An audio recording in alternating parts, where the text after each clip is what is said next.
Welcome to Ames, Iowa on Senior Day. It's the Cyclones and the West Virginia Mountaineers at 8-2, a chance for their best season since joining the Big 12. And we are underway here from Ames, Iowa. West Virginia will start things off at their own 25. Aaron Goldsmith alongside Ben Lieber as we take a look at Skyler Howard, a senior now who maybe not the flashiest, Ben, but he will finish his West Virginia career as one of the most decorated quarterbacks in school history. Well, I think you hit it right on the head. He's not the flashiest. He just does everything really, really good. He's not exceptional in one area. He's athletic, not quite, he's a little more mobile than you think. Great command of the offense. He knows exactly where to go with the football. The only thing I question is just his arm strength. He can throw the ball down the field, but sometimes it floats just a little bit underthrown, but a quality starter here for West Virginia. Mountaineers coming off a tough loss a week ago at home in Morgantown. As Howard keeps it on the ground, it's hit hard right away, a pickup of just one. And Ben, how about we take a look at your impact players? Well, you saw the quarterback run game right there, but a lot of it's going to come down to Justin Crawford. 331 yards rushing against OU last week. Shelton Gibson, the guy that can take the top off the defense. And then for Iowa State defensively, Jaquan Bailey, number 19. You'll see him set the edge. Big, strong, physical player. And a guy they really like is Everett Edwards, number 4, who's really come on lately. Got the start last week. Very high on his play in the back end. Now, speaking of Crawford, on his first carry, a pickup of 10 and a first down. Howard wanting to throw, rolling, and underthrows his intended target, looking for Karan White. And he had Karan White in the scramble drill. As he broke outside the pocket, Karan saw that, tried to get down the field, and again, Skyler Howard, not the strongest arm quarterback, especially on the move, and he underthrows Karan White there. Mountaineers, the number 14 team in the nation in terms of total offense. On the ground to Crawford, just past the 40. Pickup of 5, so a couple of carries for Crawford, and already 15 yards as Kane Seeley, the second leading tackler, brings him down. Brings up 3rd and 5 for West Virginia, their first possession, just underway here from Ames. Crawford up to the line.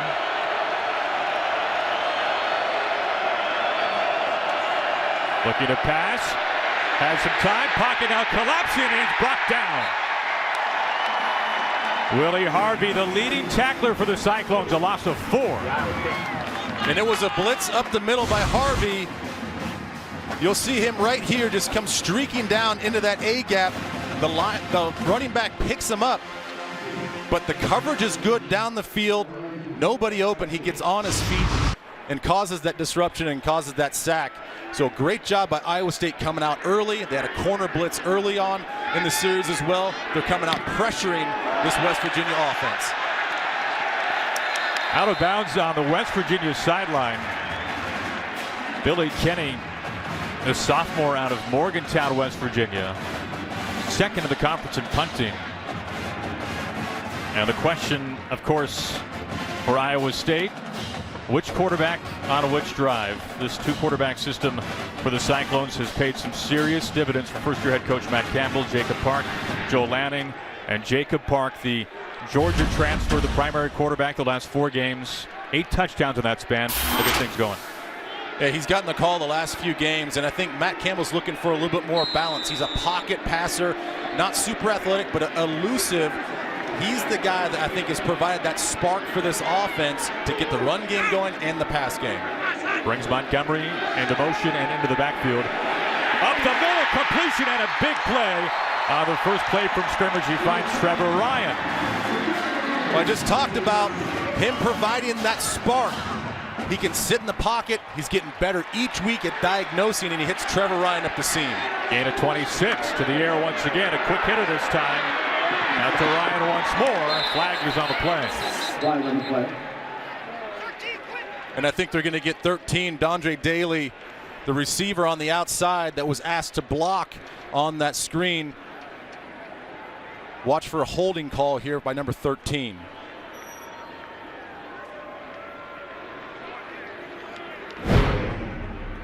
And that is exactly what it is. And with a lot of offenses, you'll see it right there in the middle of your screen. turns the shoulders, pulls him down.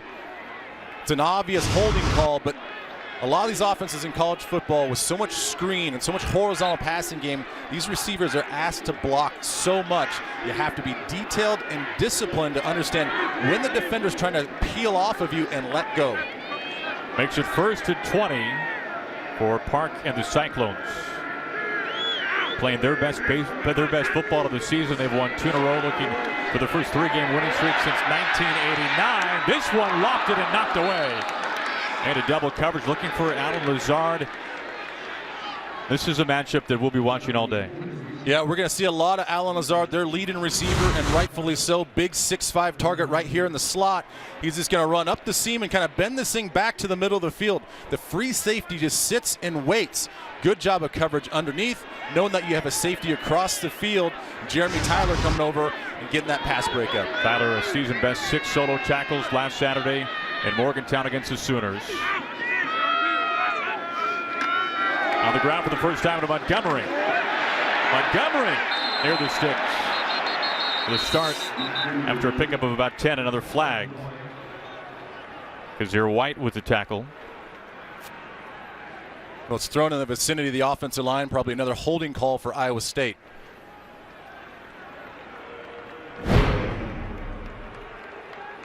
Brandon Cruz, our referee.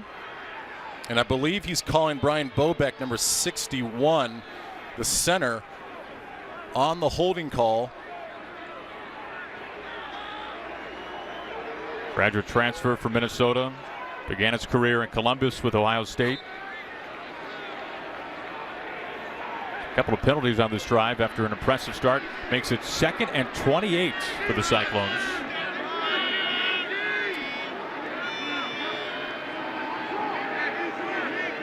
So Tom Manning, offensive coordinator, trying to come up with his best 2nd and 28 call here. Manning in his first year. All kinds of time. A bullet, and it's caught at the 25. Able to find Akeem Butler. Just 7 catches all season for Butler, but a 39-yard touchdown catch last week against Texas Tech. And a little bit of a crowded house in this part of the field. You get 2 different receivers converging in one spot. You didn't quite know where the ball was going, but Butler comes up and makes a key catch and actually gives him more of a manageable 3rd down. That's a pickup of 19, makes it 3rd and 9 now.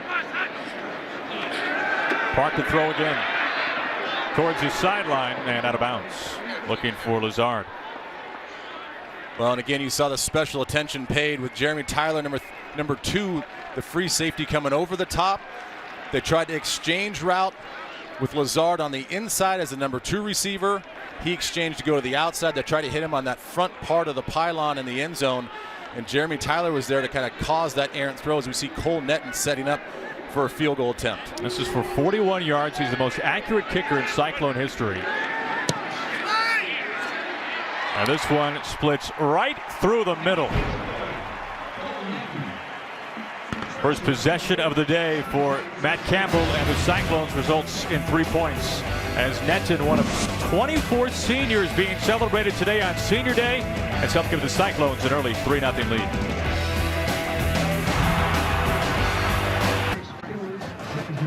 Iowa State leading 3-0 early after their first drive. Glad to have you with us for FS1 College Football, sponsored by Jared, the Galleria of Jewelry.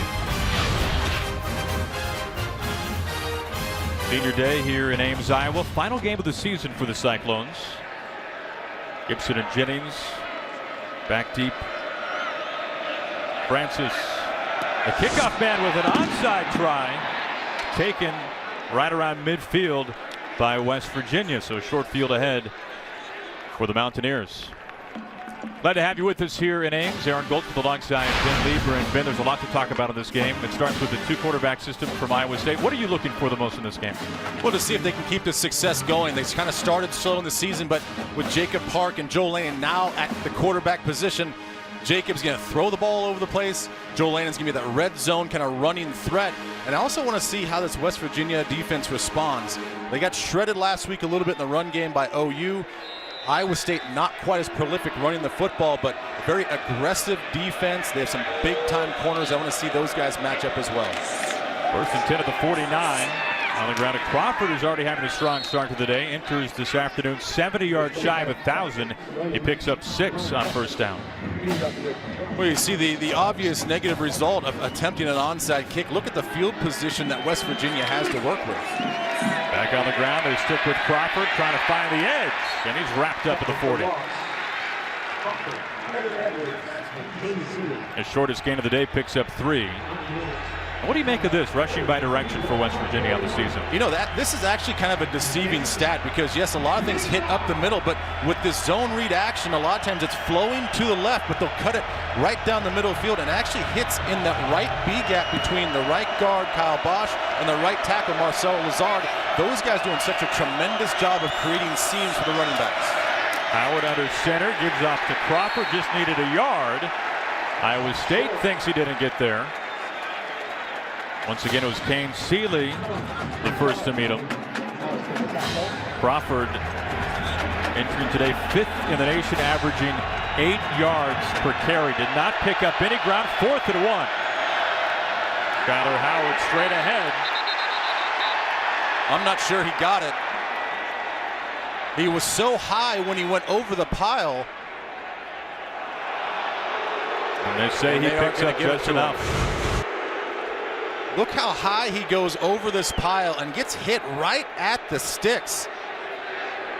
Loses a lot of momentum. You got to be a lot lower to make it more definitive in those situations to kind of drive your legs and get that ball forward, but just enough for a first down for West Virginia.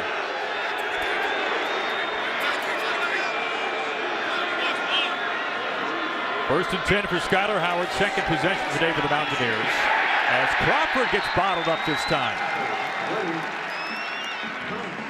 And again, we talk about the running lanes for West Virginia. That, again, was the zone to the left, and it looks like it was going to hit in the middle of the field, but he actually wanted to cut off the right guard. It just got stuck at the line of scrimmage. Well, no surprise, the game plan here for Dana Holgerson. Crawford 331 yards against the Sooners on just 24 carries last week. Down to the days of the air raid offense for West Virginia. They are on the ground. Quick strike this time, finding White. Nobody's going to catch him. West Virginia leads. Karan White, a touchdown catch now in each of the last 3 games. 34 yards on this touchdown strike. Well, just a quick slant. It really was all about the timing of the pass.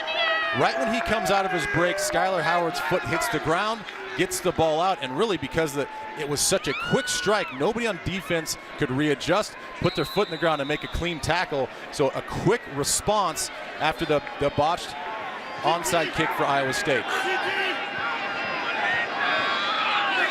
Mike Molina on for the point after. A short field because of that onside kick. 34-yard strike to Karan White. And just like that, West Virginia on top here in Ames.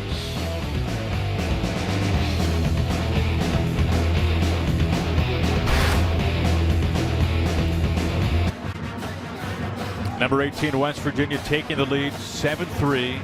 Karan White, 34-yard touchdown reception. 7 plays, 49 yards. Tell us how this would happen, Ben. Well, just look at the timing on this slant pass. Watch Skyler Howard, the quarterback. He knows exactly where he wants to go with the ball. It's all about getting the ball into Karan White, but it's right when his foot hits the ground, right at about the numbers, and he goes inside.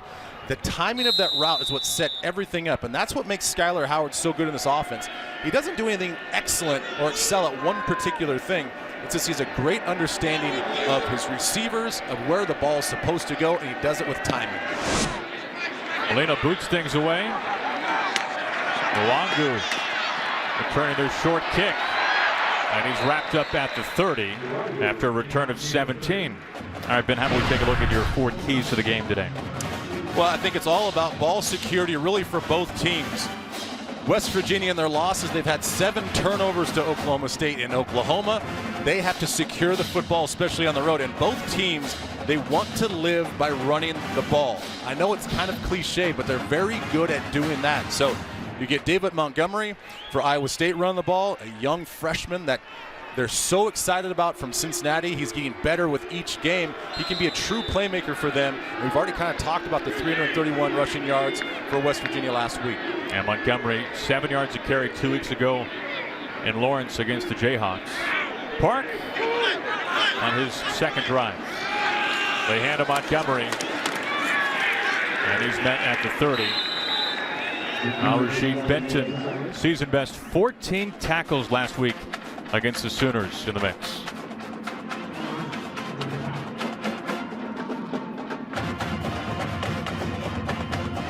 West Virginia, that disappointing loss in Morgantown, one of the most highly anticipated games in Morgantown in decades, but still a chance of their best season since joining the Big 12.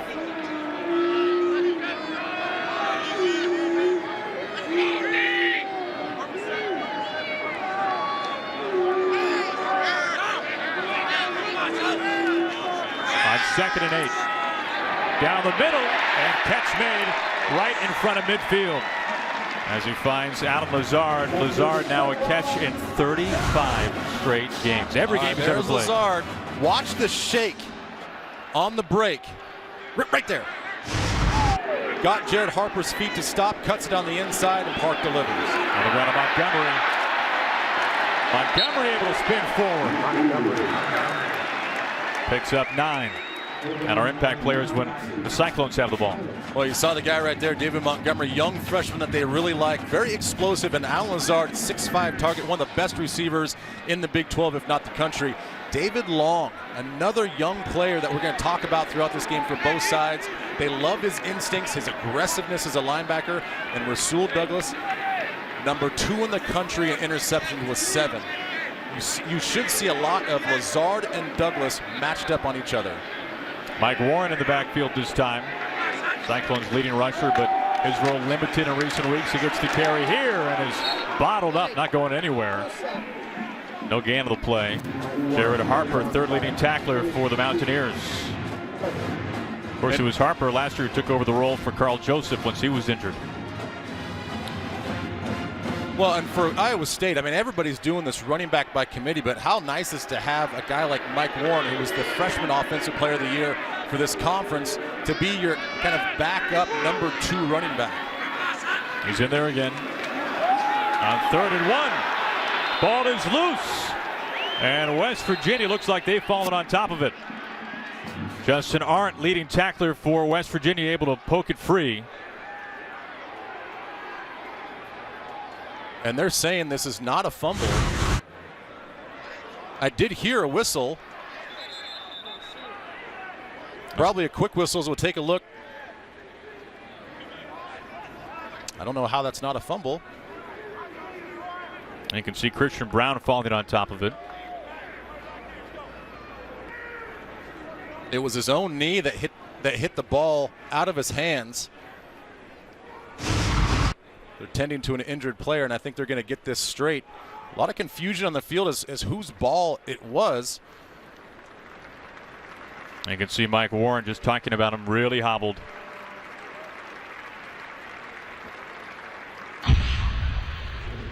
This has kind of been an issue for him all season long. Just hasn't gotten healthy. Been getting better the last few weeks. We'll see once again. The fumble caused by himself with his left knee hitting the point of that football, and at some point in time tweaked something in his lower body that he's going to get looked at right now for Iowa State. Under official review, Iowa State a 40-yard field goal on their first drive. West Virginia countering a 34-yard touchdown strike to Karan White. That is how the Mountaineers have taken an early 7-3 lead. Now this seems like a pretty obvious call, right, to you, Aaron? Sure seems that way. Right now we'll check in with Mike Pereira. Mike, what are your thoughts? Yeah, I think it is too. It is a fumble. His own knee knocks it out. But what they have to do now is reset clock because you have a change of possession. So there's some other issues that they have to correct in replay. And that's usually when you reverse something like this, that causes it to take a little longer. All right, good to know. So maybe not just simply as clear-cut as who has the ball, but a little more that goes along with it. Of course, for Iowa State, The lack of turnovers this year has been a major storyline. 12 turnovers over the first 11 games. Second fewest in the conference. Has been a major strength. You'll see Justin Arndt, the leading tackler for West Virginia, will get credit for this forced fumble. Christian Brown, defensive end, comes in with the fumble recovery, but you heard Mike Pereira say it looks pretty obvious that it was a fumble, and we'll get the official review right here. And you can see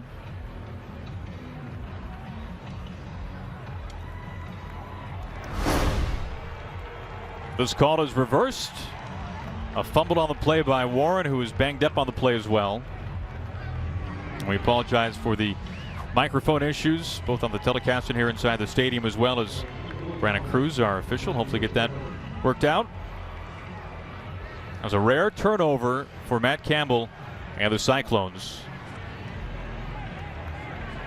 And brings on Skylar Howard once again. Howard, the senior out of Fort Worth, did not receive a single Division I scholarship offer coming out of high school. Enrolled as a walk-on at Stephen F. Austin. He was moved to running back there, then went to junior college in California before being discovered by West Virginia. And he's one of these guys, you hear a lot of players that kind of play with that chip on his shoulder, and you talk about his story where constantly overlooked, and he feels like every day he has to wake up and prove himself to somebody. Quick hitter out to White, who is met right away, right in the jaw by Brian Peavy.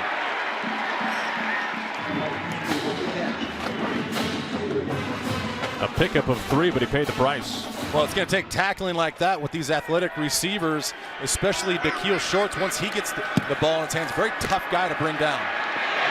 Time for Howard, going deep, finds a man! He connects with Shelton Gibson. Gibson slow to get up. What a strike to Shelton Gibson.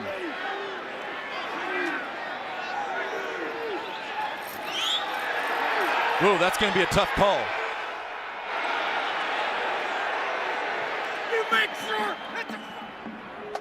Gibson, the deep threat, 6th in the nation, averaging nearly 21 yards per catch. You know, there's enough bobble after the ball hits the ground. Right there. That may be just enough to show that he did not have possession of the football, and the ground helped him regain possession of the ball. It's okay that the ball can hit the ground, but as long as it doesn't move too much, then it's a legal catch. Now, where does that fall in the parameters of ball movement, I think is going to be the question.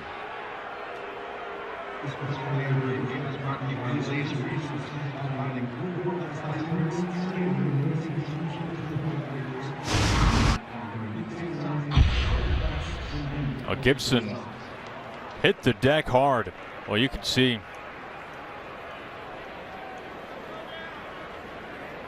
You mentioned how much of a deep threat he is. Last year, a monster game against the Cyclones, nearly 150 yards, including a 60-yard touchdown strike. Now, once again, let's bring in Mike Pereira. Mike, what are your thoughts on this catch, or not?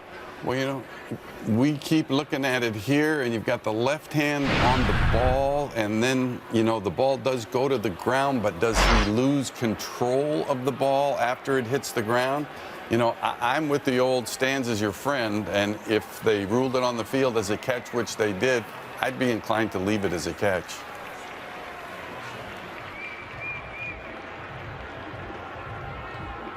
Well, not only did he hopefully for West Virginia complete that, but in the process as well was banged up and injured on the play.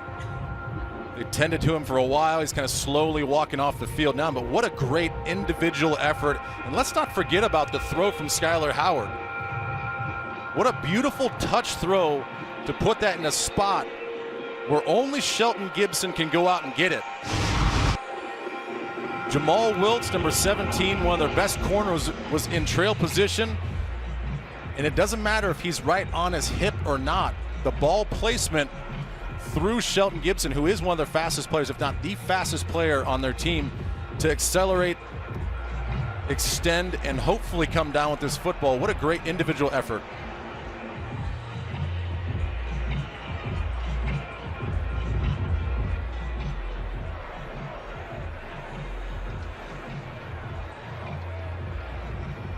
It is a catch. It stands. The ball is at the 1-yard line.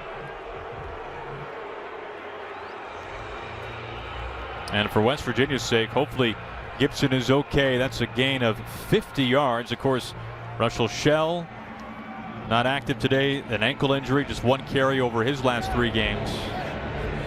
Kennedy McCoy, freshman running back, injured his ankle on the first offensive play from scrimmage last week in Morgantown against the Sooners. Well, and this is why this offense is so deadly, because you look at last week and you think, hey, they're going to come in here and run the ball with Justin Crawford like they did against Oklahoma, but yet they have all these weapons on the outside that can hurt you as well. It is McCoy, the running back, gets the carry and is lassoed down right away. A loss of 2 on the play. That time, Johnston Thomas started last 7 games on the defensive line for the Cyclones. Well, they just go big personnel and they try to get Kennedy McCoy, the young freshman, in there to punch it in for a touchdown. But this is normally an area as well inside the 20 in the red zone that you'll see a lot of Skylar Howard quarterback run game. Once again, McCoy has a seam and he barrels into the end zone. Second touchdown today for the Mountaineers.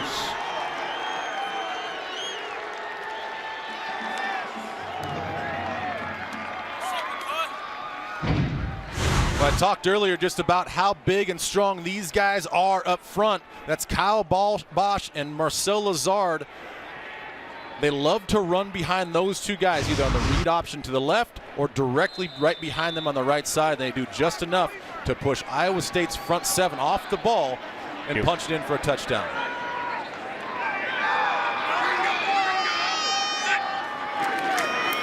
Molina caps it off 14-3. West Virginia coming to Ames and striking early. Of course, this all started on the fumble by the Cyclones and Mike Warren, who was injured on the play. Within 50 yards, a disputed catch by Shelton Gibson ended up standing, and then from 3 yards out, McCoy punches it in. FS1 College Football sponsored by Jared, the Galleria of Jewelry. 3-yard scamper from Kennedy McCoy. His 3rd rushing touchdown of the year. Of course, it was Shelton Gibson with a big 50-yard catch at the 1 to set things up. And it was a beautiful 50-yard catch, full extension, and a great pass by Skylar Howard as well. So this offense for West Virginia is rolling right now.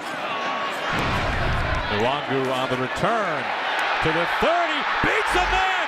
Can anybody catch him? Angling to the 30. He is going all the way to the house. 97 yards.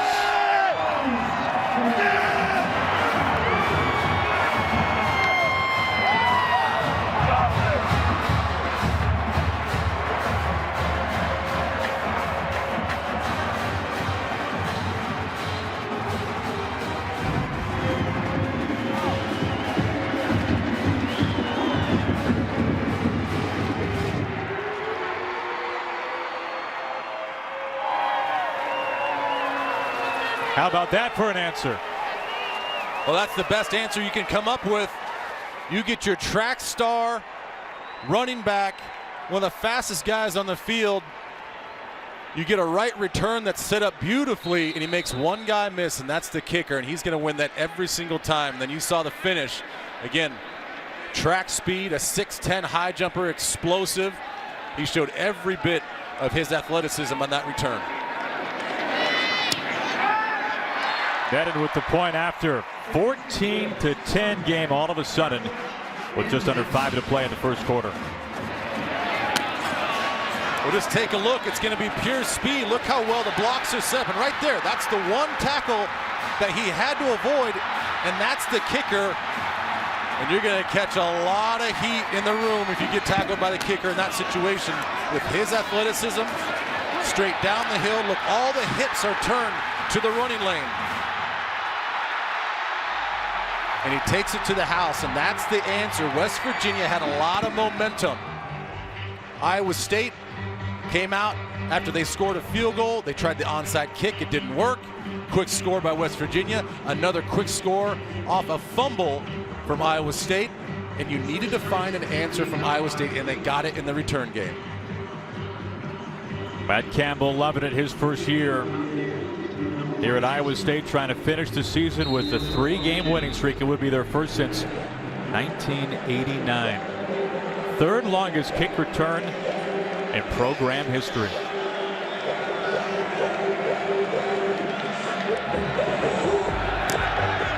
Rich Francis, an onside attempt earlier, this time boots it deep. West Virginia will start at the 25. Right now, let's check in with Mike Hill back in Los Angeles for a game break. Mike, what's going on? Fellas, Ohio State, Michigan, the big game goes double overtime. After a controversial spot on 4th and 1 gave the Buckeyes a first down, it's Curtis Samuel. That's your ball game. Buckeyes prevail. And what a game it was. The first overtime game in this series, 30-27. Aaron, Ben, back to you. How about that? Well, with all the anticipation, of course, there's going to be some sort of controversy, right? Now that everybody's going to talk about this game for the next week, whether or not that was the right spot. But again, spot or not, a controversy or not, this was going to come down to a field goal, and what a fantastic game there in the Big Ten. Lived up to the hype, no doubt about that. Design draw for Howard, and a big gain on first down. He picks up the first. Picks up 11.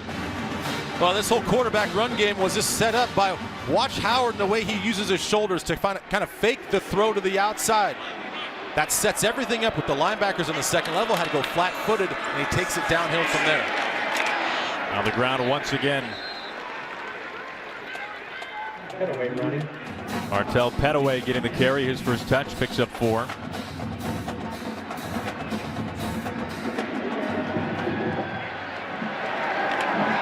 Howard to pass. Inside of Cyclone territory, connecting with Shorts. Big 12's 6th leading receiver, held to a season low. Just 2 catches last week against Oklahoma, gains 15 this time. Well, Shelton Gibson had that 50-yard bomb on the last series in man coverage, so Iowa State's playing a little softer right now. The receiver's doing a good job of finding those soft spots in the zone.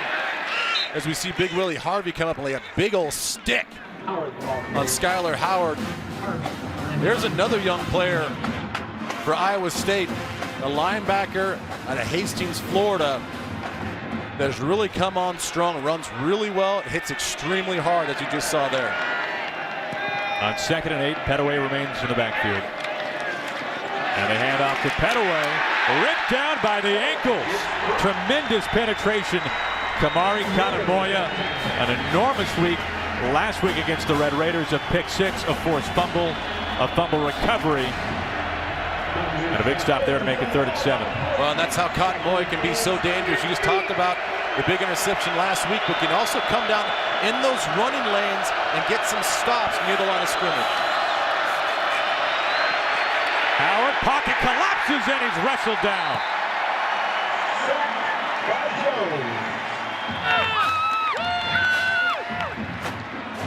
Another sack on Howard. It's a loss of 7.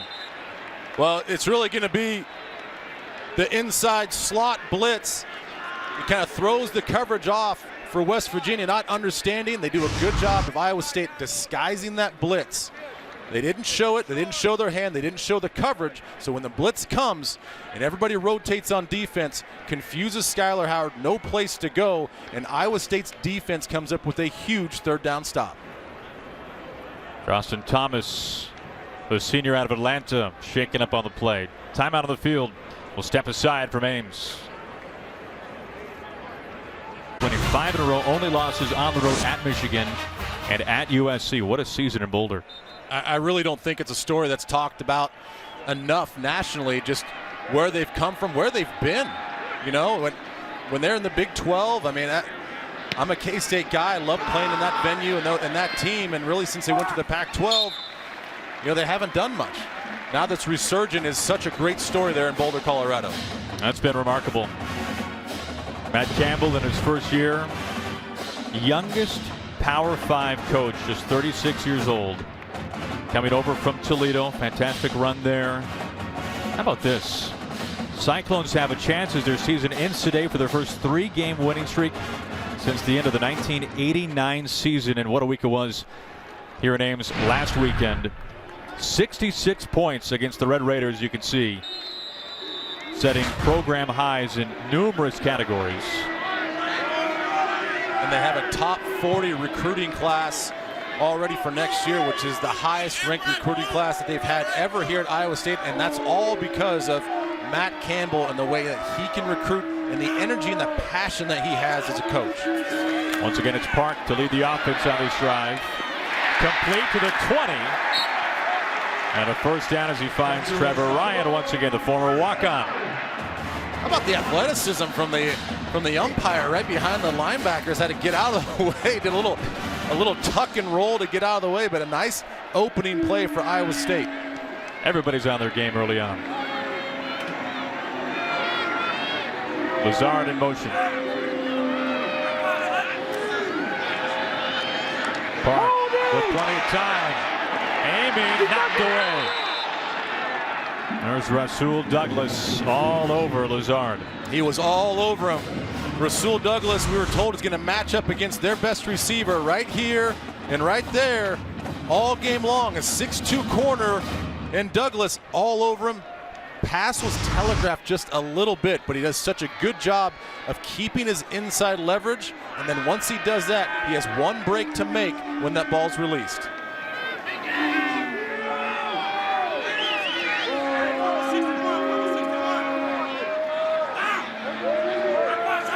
Park on 2nd and 10.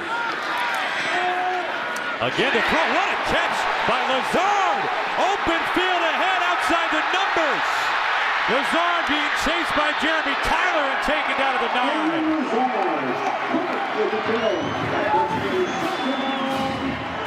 9. Sets up 1st and goal for the Cyclones. You live by the blitz, you die by the blitz. There they come, that 3-3 stack defense. They like to play aggressive, just a zone coverage underneath. And Lazard, the big, tall receiver that he is, they're doing a much better job lately of getting the ball high to where he can get it. And you see Jacob Park recognize it right over Jeremy Tyler. And here's the one thing that Alan Lazard needs to work on in the offseason is the breakaway speed. He has everything else. The hands, the size, the route running ability. But because he's such a big body, he's not quite as fast in the open field, and he gets run down there on a potential long scoring touchdown reception. But nevertheless, what a great job by the offensive line and the running backs to pick up everybody on the blitz. And that one play right there puts Alan Lazard over 1,000 yards this season. Again, what a special talent. Was asked a few weeks ago whether or not as a junior he's going to declare early, go to the NFL, or stay. He says he's going to stay. He hasn't thought about it. But all indications that he would stay at this point. But it's going to be a storyline for this offense this offseason. He came in 85 yards shy of his first career 1,000-yard season. You can see a catch in every game he's played, all 35, longest streak in school history. And he's in the top 3 in just about everything else. Gain of 67 on the play. Tyler needing some help off the field after tracking down Lazard. Now 1st and goal for Iowa State, who can take the lead. I have not seen much of David Montgomery, at least the last couple of drives. It has been all Jacob Park. We've not seen Joel Lanning, the second part of this 2-quarterback system.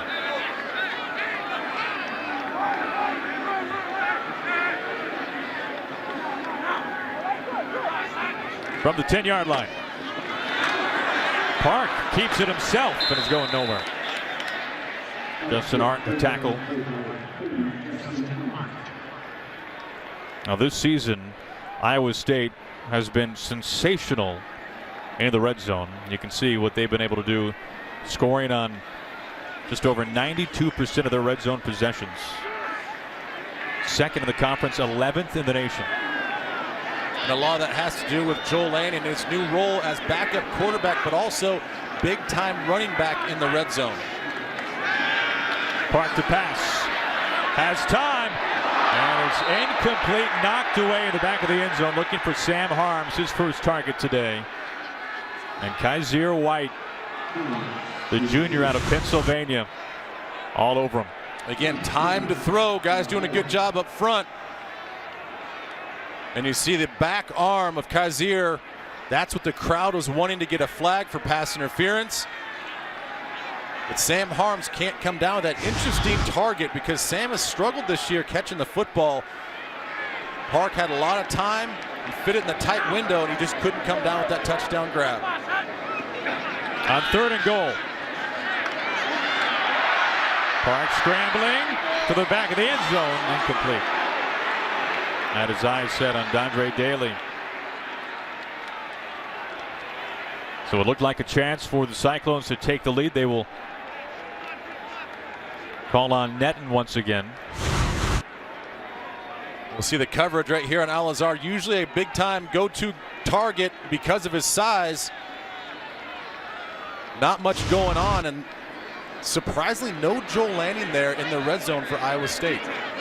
Netton from 28. Hit from 40 earlier, and this time good from 28 yards out to trim this West Virginia lead to 1. What a first quarter here at Ames on Senior Day, as the number 18 team of the country, West Virginia, comes to Iowa, and right now the Mountaineers hold it on by 1.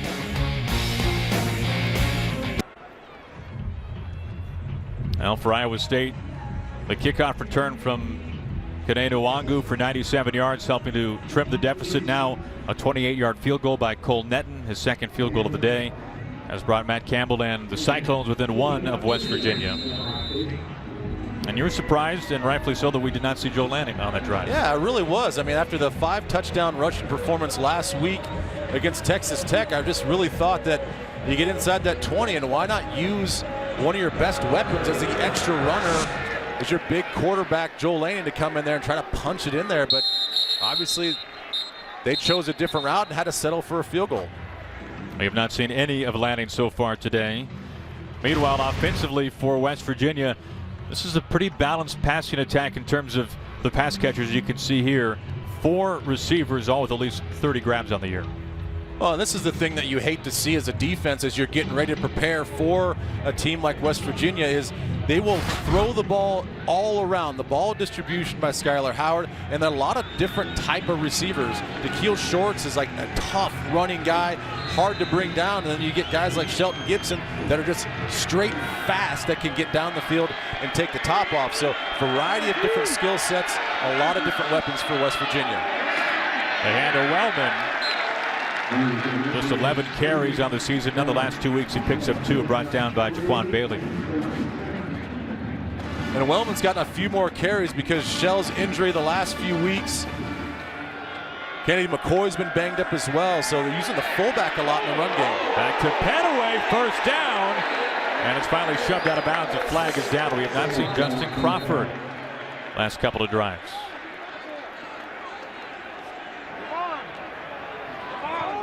As of right now, it's a gain of 13.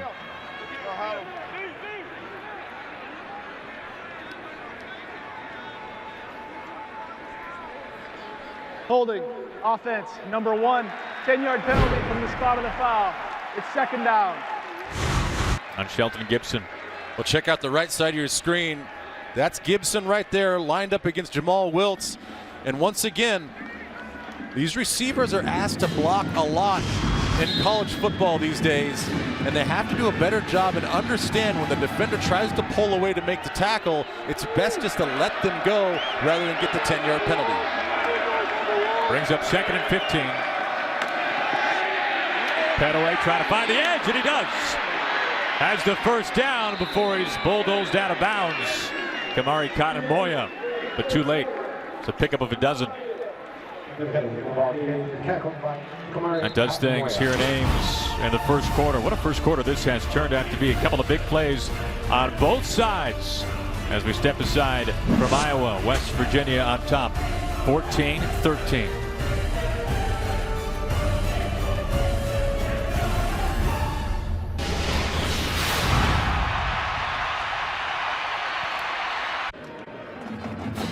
Now this is a huge storyline for West Virginia. Justin Crawford, who had that monster game last weekend against Oklahoma, towel over his head, ice on his knees, and some type of a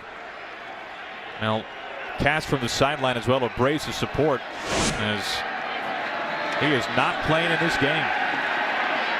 Howard going deep down the sideline and out of bounds, looking for Gibson, who hauled in a pass for 50 yards earlier. We've seen a lot of Martell Pettaway, who's received his first carries of the season here today. What do you think about Russell Shell, dinged up with an ankle? You can see this from the timeout. Well, and to me, that looks like just a knee brace that's shifted down to allow that ice pack to get on there. And yeah, I'm going to guess an ice pack on the knee means he's probably not going to come back in this game. Howard avoiding pressure, dialing it up, distance, and far too over the head of his intended target, Javon Durant, in a double coverage. 3rd and 10.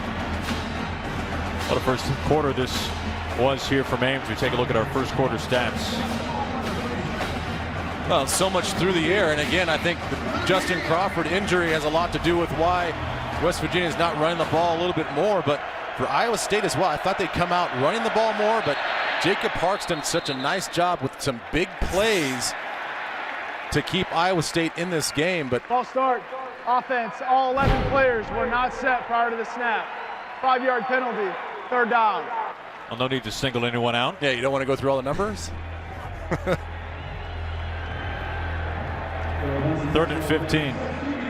Dana Holgerson from Mount Pleasant, Iowa, about 3 hours southeast of where we are today in Ames.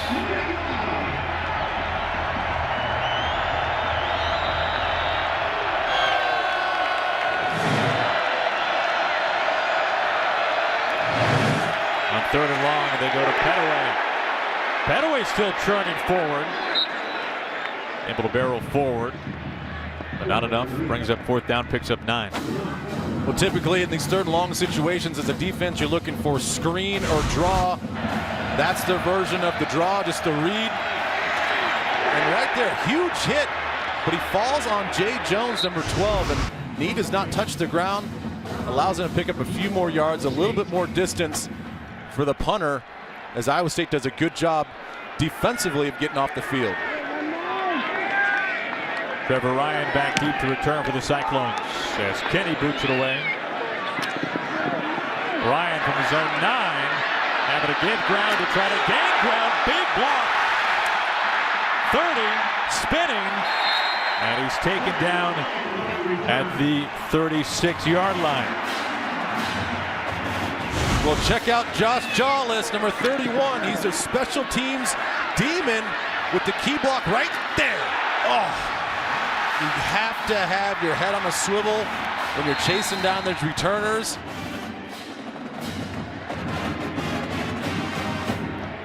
What a devastating block. Does a good job of trying to keep his head out of the way. Maybe a touch high on the block. But a nice block to spring Trevor Ryan on that punt return. Special teams making an impact early for Iowa State. Of course, a 97-yard kickoff return for a score by Nwangu earlier. It remains Jacob Park. We have not seen any of Joel Lanning yet.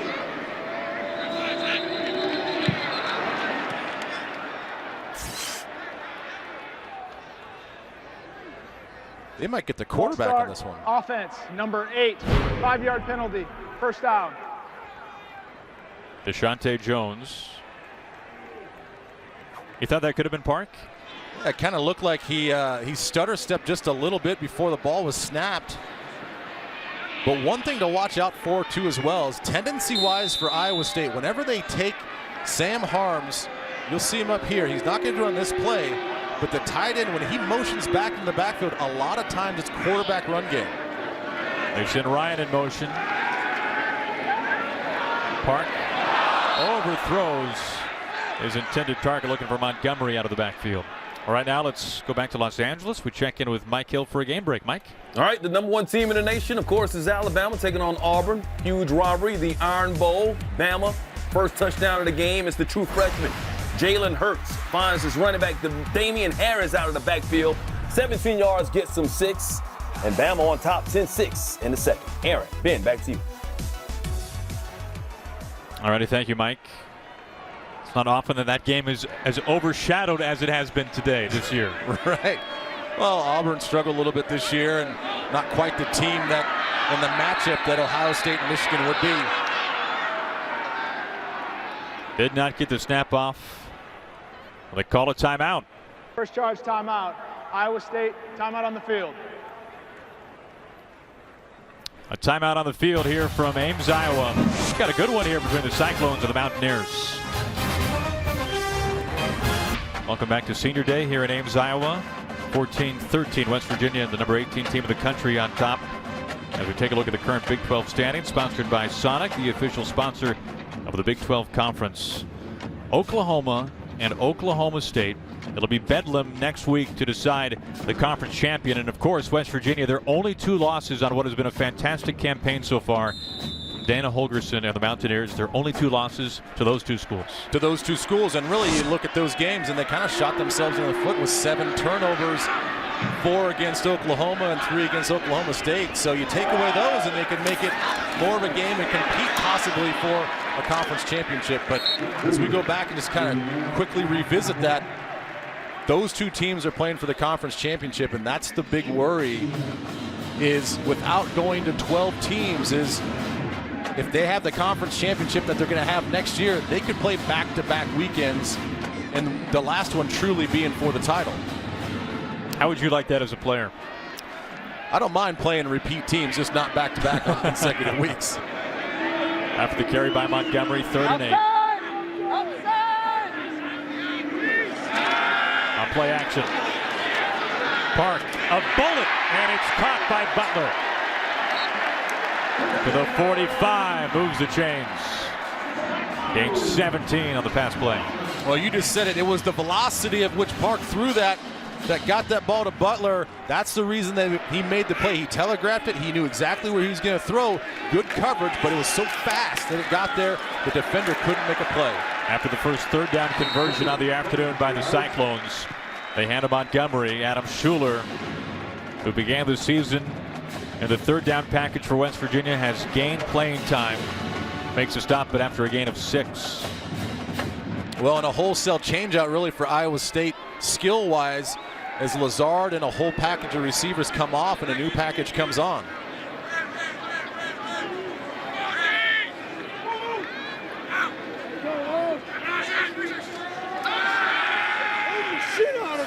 Park over the middle. Incomplete. Looking for, this time, Trevor Ryan, who is pleading for a flag. Kaiser White on the coverage. We saw White break one up in the end zone earlier today. That brings up 3rd and 4. Well, now we get the playmaking package back in. Lazard comes back in. Dondre Daly, number 2 receiver for them, he's back in the game as well. Lazard, a 67-yard catch earlier today. At the bottom of your screen.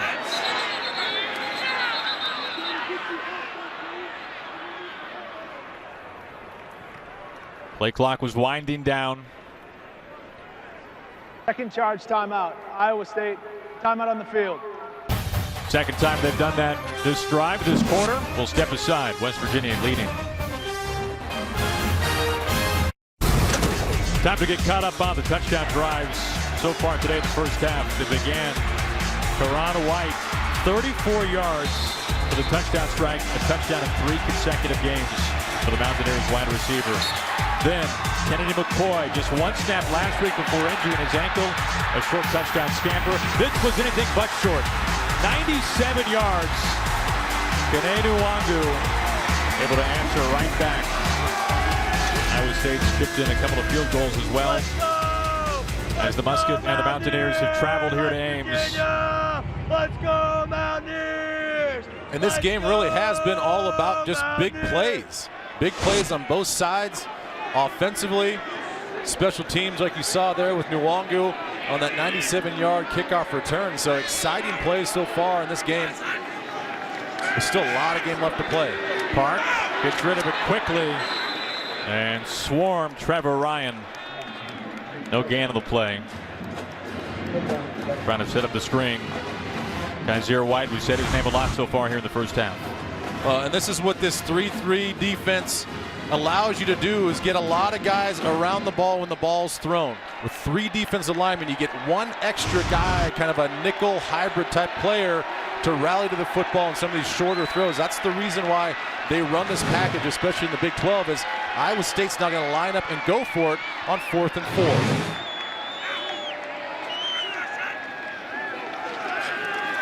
Park looking to the sideline. Incomplete, looking for Lazard. Holgerson is fired up on the sideline of West Virginia, and it's a turnover on downs. It's Maurice Fleming, 24, this time lined up on Alan Lazard. He draws the coverage right here in the middle of your screen. He does a good job of staying on him. He's allowed to have his hands on him in that area, and Lazard can't get off the jam and get to the outside to make that catch. So good, strong, physical play by these corners continue to show up for West Virginia. Fleming, the Iowa transfer, 7 passes broken up on the season entering today. Remember Crawford, the lower body injury, seemingly done for the day, an ice pack on his knee as well. Petaway, who got his first carries of the season in the first quarter, is swarmed, and Kane Seeley leading the charge. No gain on the play. Well, you got to love just the intensity of this Iowa State defense. Watch this push, creating the new line of scrimmage. Damon Tucker, 97, all year long has been a shining star for this defensive front. A lot of times playing on the other side of the line of scrimmage, and does it once again. But you got to love the energy and the passion at which these guys play with. On the ground of Petaway once again. This time has some room to run. Past midfield. A flag flies across the screen as Petaway is finally tracked down and shoved out of bounds by Everett Edwards. And I think you're going to get another holding call on the receivers. This will be the 4th holding call on both teams by the wide receivers. A run of 35 yards. You can see the reaction by Dana Holgerson. Holding, offense, number 6, 10-yard penalty from the spot of the foul. It's 2nd down. The senior, DeKeel Shorts Jr. And he plays with such an aggressive style. At the bottom of your screen here, just watch him as he goes through his blocking progression. You see Cotton Moya trying to get his right arm released to get off and make the tackle. Anytime you see the blocker's arm over and around that shoulder on the backside in the jersey pull, they're going to call that flag. Makes it 2nd and 16. Howard's done a lot of this, throwing deep, and an easy flag. Looking for Karan White, who's tripped up. Everett Edwards in the coverage, and White's a little hobbled. You don't want to see that either. They got their feet tangled up. They're going to call pass interference on Everett Edwards. And that contact is what looks like caused Karan White to not only fall down, but now get tended to by the medical staff as he kind of limps off the field.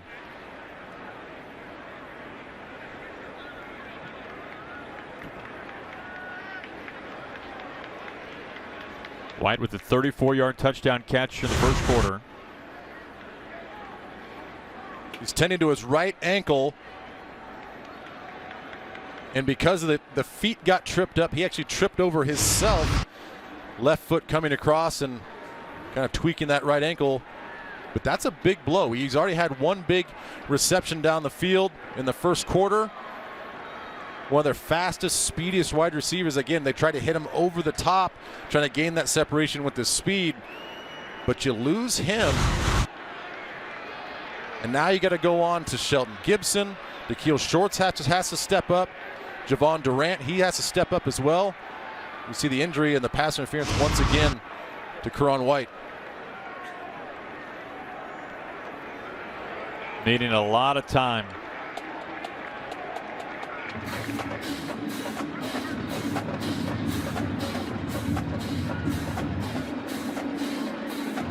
Russell Shell out for the day.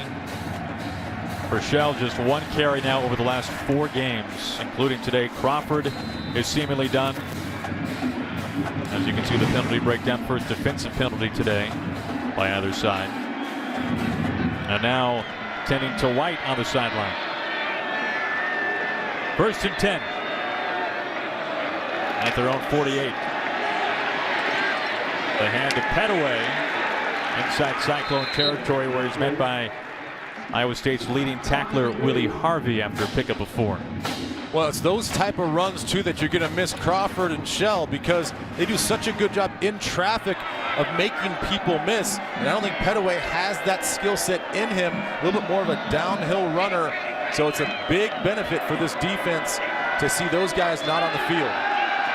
Howard chucking it deep, looking towards the end zone, and this is caught for a touchdown by Marcus Sims. Only 1 catch all season for Sims, and he hauls this one in from 48 yards out for the touchdown strike.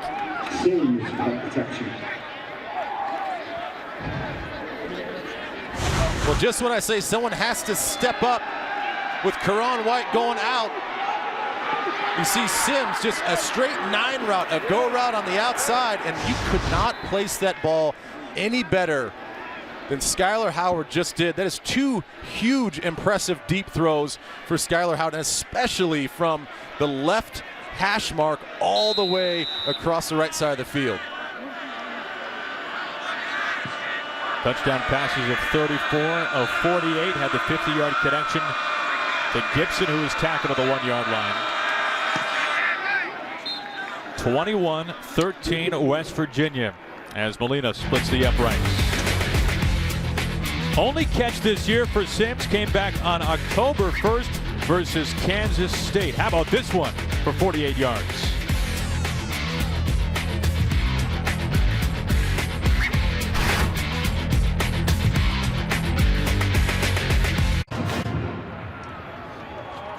FS1 College Football sponsored by Jared, the Galleria of Jewelry. Marcus Sims, 48 yards on the touchdown catch. His first in his career. The freshman out of Sandy Spring, Maryland. Only his 2nd catch all season. As Mike Molina getting set to kick things away. To Kene Nwangu, 97-yard return for a score. As they squib this one. Rather not see that happen again. Taken by the up man out to the 30. How impressive was this throw and catch? Well, again, this was thrown on the left hash all the way across the field to the right, and then he drops it in a bucket into Marcus Sims' stomach. I mean, that was not only a touch accurate throw, but a powerful long throw. So as you can see just the passing by distance for Skylar Howard.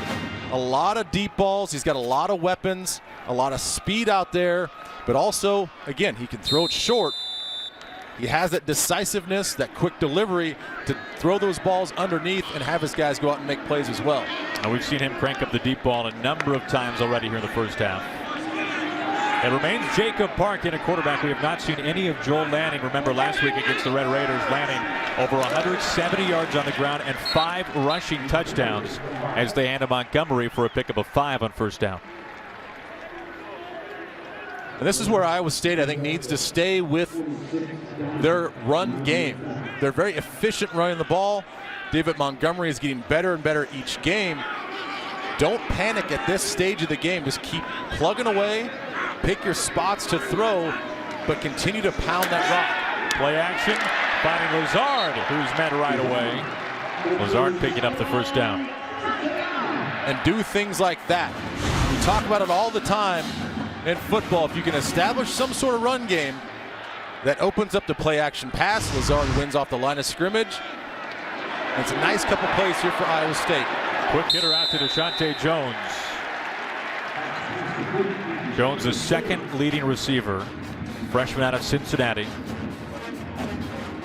Finalist for Ohio's Mr. Football Award his senior year in high school. Makes it 2nd and just 1.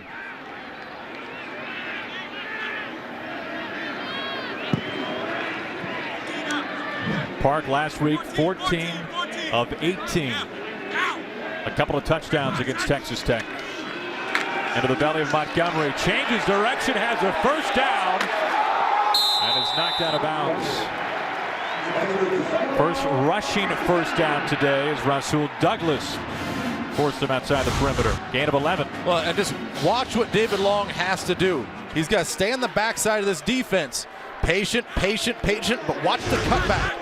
That is so quick and so deliberate. It's hard for the linebacker, even when he recognizes it, to change direction and chase down a talented running back like David Montgomery. Again to Montgomery, who owns the longest run of the season for Iowa State of 46 yards. And Justin Arndt, the leading tackler coming into this game, he is down on the field. Well, offensively, we've already seen Crawford banged up. Karan White as well. Arndt, the former walk-on from West Virginia, back-to-back state championship MVPs in high school. Did not get a major college scholarship offer. Only 10 tackles last season, and this year he has been a beast for the Mountaineers. Well, he has been a beast. I mean, you talk about just 10 tackles last year, gets his opportunity this year, and is making the best of it. I mean, he's always flying around, tenacious, aggressive type of player, and definitely wants his senior year to be special, and he's doing that right now. Well, as they tend to Justin Arndt right now, we'll check in with Rob Stone and find out what's coming up on the State Farm Halftime Show. Rob? Yeah, a lot going on. Thank you, Rob. As Arndt is able to walk off on his own power, that's a good sign for West Virginia. You can see an undersized guy coming out of high school having an impact senior season.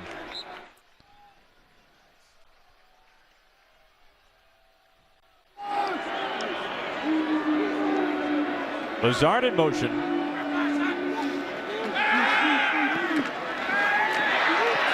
Pressure coming. Park escapes. He survives. And he finds a man inside the 10. Deshaunte Jones. What a great job by Park, extending the play and picking up a 25.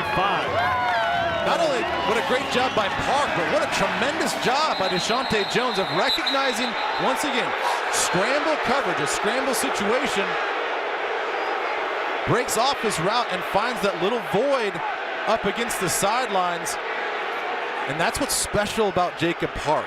He's not overly athletic, but he's athletic enough to kind of slide around the pocket, break some tackles, and the thing I love the most, his eyes are downfield the whole time. He's able to see Deshaunte break off his route because he's feeling pressure as opposed to seeing the pressure, and he keeps his eyes downfield and lofts that ball to Deshaunte. That's a huge creative play for Iowa State. Jared Harper injured on the play. Senior out of Maryland.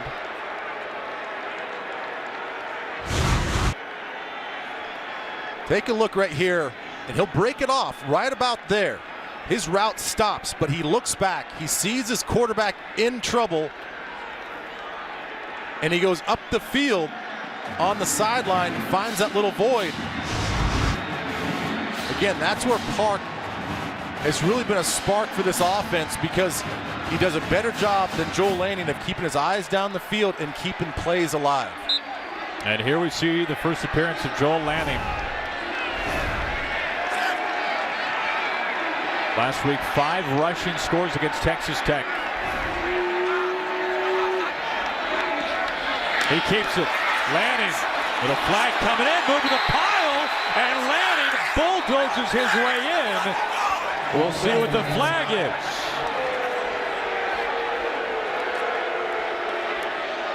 Personal foul, chop block. Offense numbers 51 and 88. 15-yard penalty, first down. Julian Good-Jones and also Justin Chandler.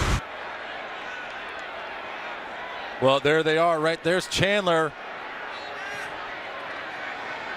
I mean, it's more of a trip. I see what they're seeing right there. You see Good-Jones go low, and he gauges high. If you go low and the other blocker goes high, that is a chop block, an illegal block. I think it just looked worse because he got tripped up by the feet of Good Jones. But you saw once again the strength that Joel Lanning has when he's in this area of the field. A lot of quarterback run game, such a powerful runner, an ex-wrestler in high school that just has that innate toughness. Now Park now the quarterback. It's 1st and goal of the 20.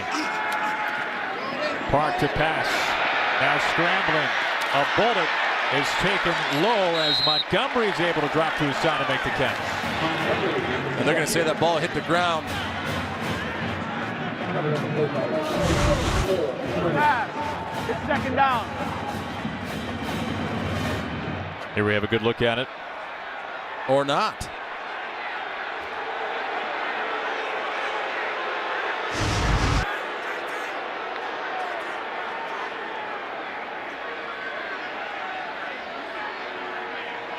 Not sure it was close. Ruling on the field of an incomplete pass is under review.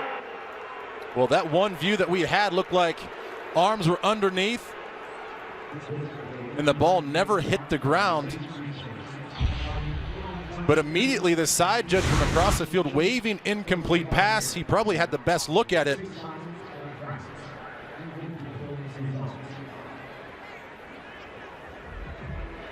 I don't see at any point that the football touches the ground.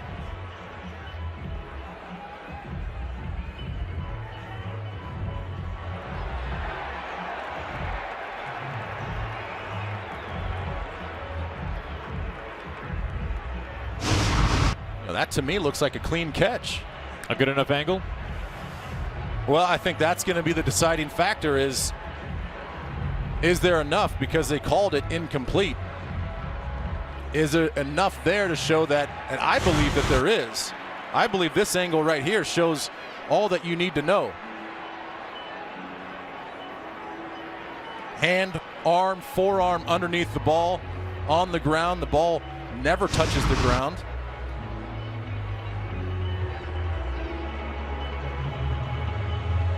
I would expect that this is going to be overturned, and that's going to be a catch for David Montgomery.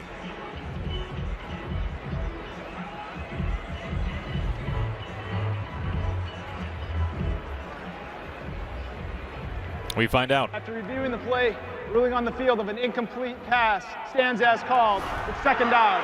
Wow.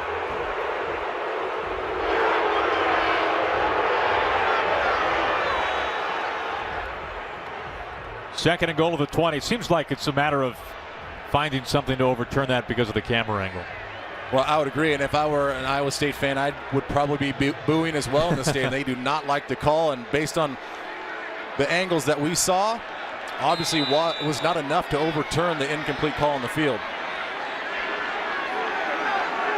Lazard isolated at the top of your screen. Looking the other way, catch made and tackled quickly.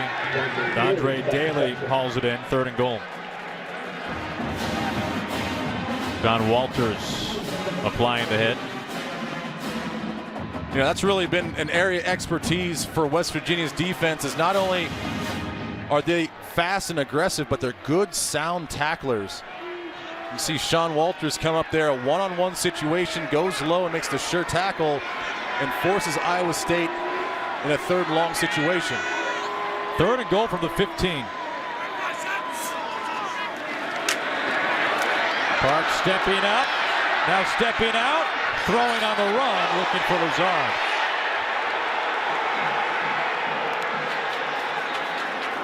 Wanting to flag, not getting it. Maurice Fleming on the coverage. He's done a fine job, a number of pass plays his direction already today. And the crowd is always looking for some sort of pass interference as Lazard just trying to get open, but very clean coverage by Maurice Fleming. Once again, what a good job by Jacob Park of eluding the blitz, finding some time and trying to give Lazard a chance. Batting from 33 yards out. The most accurate kicker in school history is 3 for 3 today. From 40, from 28, and now from 33. Cyclones on the board with 3 more, 21-16 West Virginia. couple of weeks with the bye to think about that disappointing loss to the Eagles. Back here in Ames in the first half. Matt Campbell, first-year head coach for the Cyclones, trying to hang tight with the number 18 team of the country, West Virginia. 3 field goals and a special teams touchdown for Iowa State.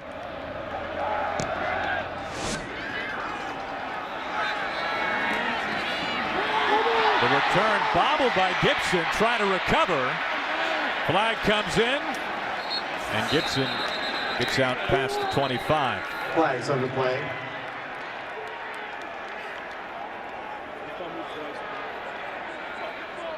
During the return, holding, receiving team number 38, 10-yard penalty from the spot of the foul. It's first down, West Virginia. All right, now let's go back to Los Angeles, check in with Mike Hill for a game break. All right, fellas, number 7, Penn State and Michigan State, thanks to Ohio State's win over Michigan, a win, and the Nittany Lions are in the Big Ten title game on Fox against Wisconsin. Saquon Barkley over the top, giving Penn State the lead. It's 10-9. Actually, Michigan State just kicked the field goal right before the half. 12-10, Sparty. Seconds to go, before the half. All right, thank you, Mike. Well, how about that for motivation for Penn State? You win and you're in. Pretty clear cut.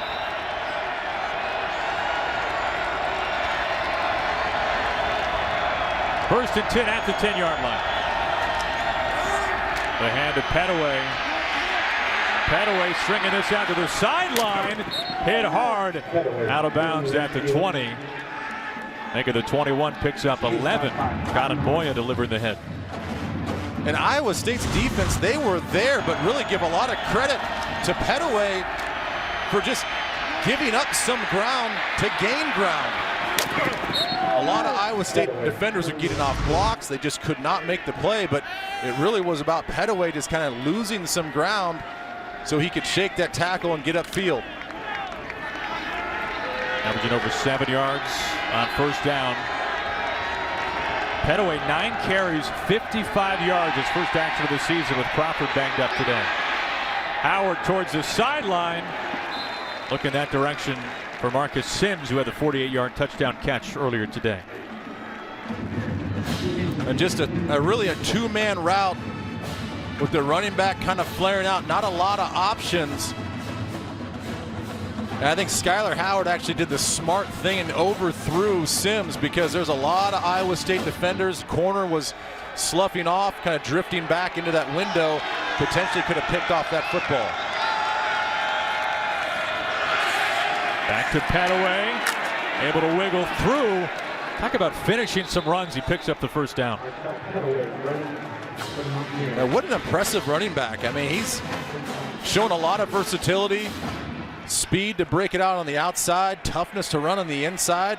Once again, a lot of these teams employing this running back by committee, and West Virginia's using all their running backs right now as we get a bunch of banged up running backs.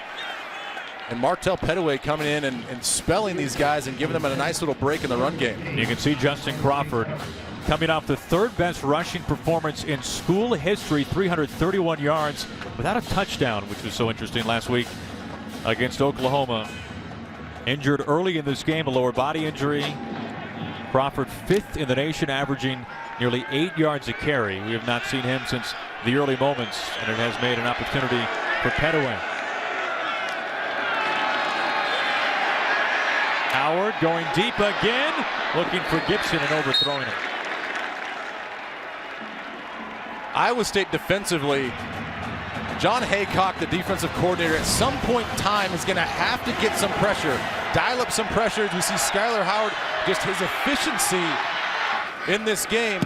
The slant pass for a touchdown, and here comes the big deep throw. Watch him just load up and puts that ball in a spot only where his receiver can get it. And it's the big downfield throw has been a big difference maker in this game for West Virginia. On 3rd and 10 on the ground, and Petaway gobbled up by Justin Thomas. The loss of 2. And Justin Thomas has been such a bright spot, as we'll see him come right here, just penetrating,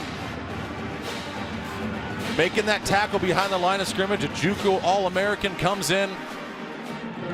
They started the season with him standing up. kind of a stand-up rush in outside linebacker, and then they said, you know what? We put your hand on the ground in practice, and you're awfully good, more explosive out of the three-point stance, and really since that shift, you see an offsides here.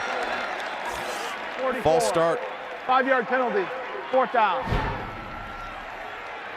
But Justin Thomas has really come in, and again, it's one of those things that the coaches kind of just see, feeling these players out. A new coaching staff, got to figure out what these guys do best, and they figured with Justin Thomas, put your hand on the ground, and you could be more of a disruptive player. Billy Kenny's second in the conference, averaging 44 yards a punt. Looking for a deep one here as Ryan signals for a fair catch, and a flag comes in. They've had plenty of those here in the first half.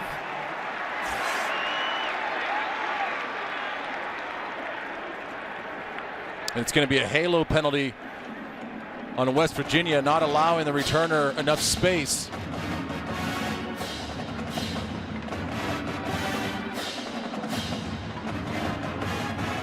Kick catch interference. Kicking team, number 27. 15-yard penalty from the spot of the foul. 1st down, Iowa State. And it's just a yard. That's all you have to give them, that 1 yard space. Fair catch, very definitive. And that is not 1 yard. Easy call there. Good breaks, though. I'll give him that. Running full speed, and he stops on a dime. Sets up 1st and 10 at the 48 for the Cyclones. Jones, the man in motion. Montgomery hit hard right in midfield. Picks up 3. Jared Harper applying the hit.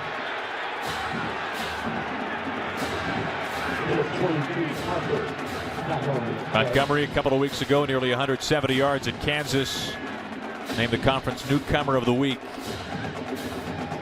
Trying to get something going against this West Virginia defense.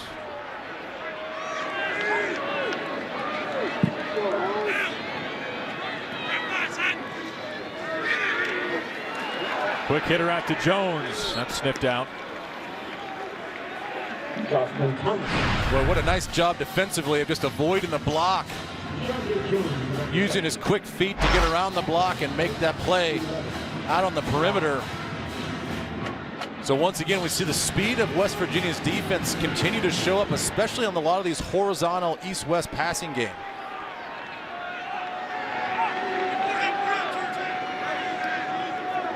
Beginning this drive with good field position, now looking at 3rd and 5 with under 3 minutes to play in the half.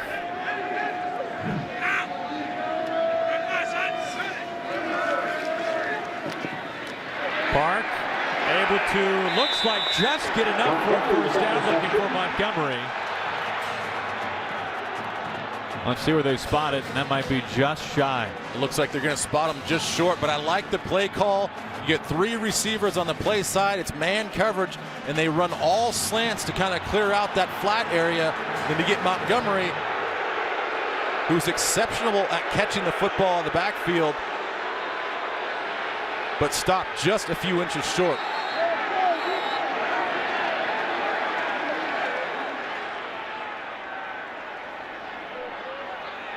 Timeout called. First charge timeout. West Virginia, 30-second timeout. Stops the clock at 2:07 to play here in the first half. We've seen some big plays for West Virginia, specifically through the passing game. Meanwhile, the Cyclones trying to finish their season. This is it for the Cyclones this season, trying to finish the year on a 3-game winning streak. Trying to convert here on 4th and 1. You see the slants by the 2 inside receivers. And where does that knee and that forearm hit the ground in relation to where the football is? Side judge had a clear line of sight to see that. And I think when Iowa State lined up, Dana Holgorsen and his staff wanted to take a look at the personnel, wanted to make sure that they matched up man for man. Didn't feel like they had the right matchup. They call a timeout. There once again, it's hard to see the football in his left hand. but that's when he's down. And from that angle, it does look like it's a good call. Are you surprised, Ben, by the lack of Joel Lanning that we've seen? We've seen him for one play, one carry. That play, a touchdown run by Lanning, but Correct, it was whistled off because of a couple of penalties. You know, I really am. I mean, their MO last week in that huge win over Texas Tech was to showcase him a lot in the quarterback run game, and you think he's such a weapon. Why not do it in these situations, especially right now when it's 4th and inches?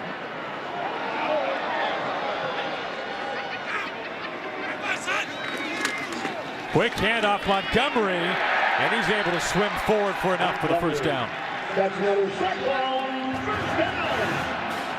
See, and that's where I think it's interesting in college football now, because centers are not used to having the quarterback underneath them for direct snaps. This is a perfect situation. We have a few inches to go, where normally snap the ball, the quarterback just go over, but they feel more comfortable snapping the ball in shotgun and then handing the ball off or doing some sort of quarterback power. But that just takes so much time. That's so unusual about the game that we see right now. Back to Montgomery, and right away, minimal pickup. Right now, we'll check in once again with Mike Hill back in Los Angeles. Time for another game break. Guys, USC, one of the hottest teams in the nation, taking on Notre Dame, and it's Adoree Jackson. He's dangerous. 55 yards on the punt return, his 3rd return for a TD this season. SC up 24-7 at the half. Remember, the Trojans can get in the Pac-12 title game if Utah beats Colorado later today on Fox. Adoree Jackson, just an electrifying player for USC. Going up high for it, Lazard has it go through his hands. He's been quiet since that 67-yard reception. Yeah, he really has, and that one you can't put on anybody other than himself. I mean, he knows that Park is going to throw it high. He has to try to get 2 hands on that. That's the matchup they wanted, a little play-action pass. Inside receiver clears that space out for him. And it was a little high, but a big frame and a big body and good, reliable hands. He needs to come down with those critical plays. A short run and incompletion brings up 3rd and 9 as we approach the 1-minute mark here in the first half.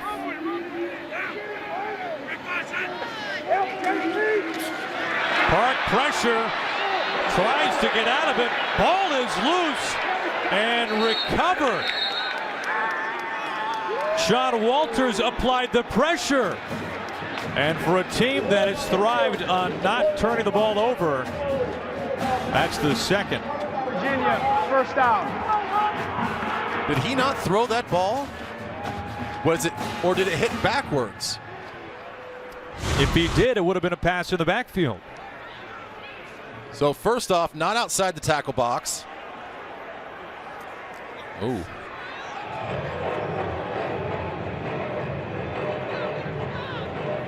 Christian Brown came up with it. Field of a fumble is under review. You know, again, another judgment call, because that actually sort of looks like by just a few inches it actually goes forward.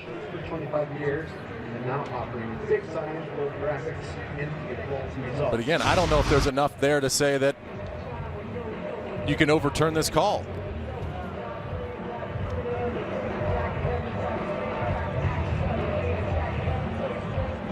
Under a minute to play in the first half.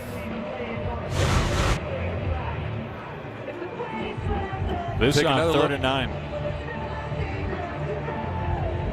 And it's Sean Walters who applies the pressure on the blitz.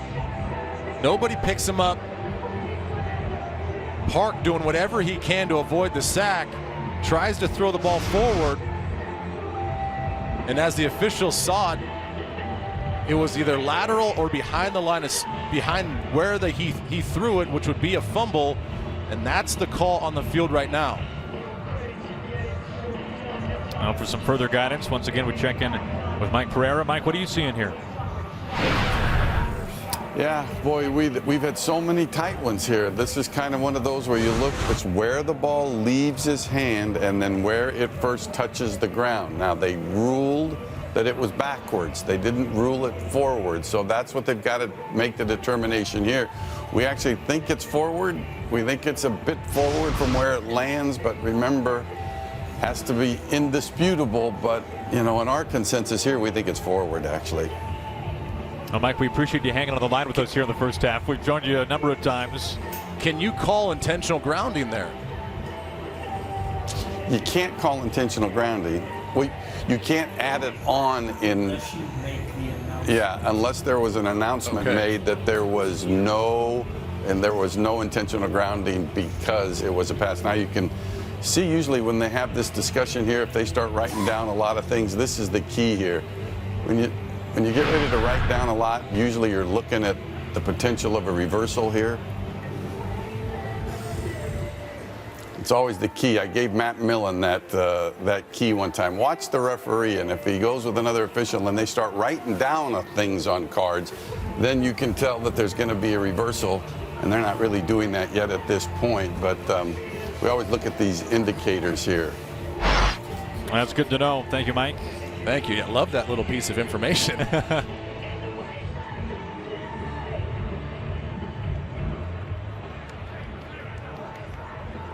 Well, here we go.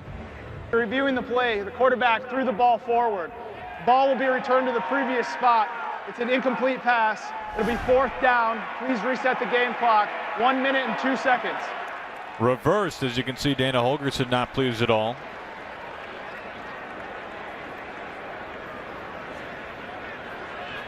Well, the most important thing is they got the call right.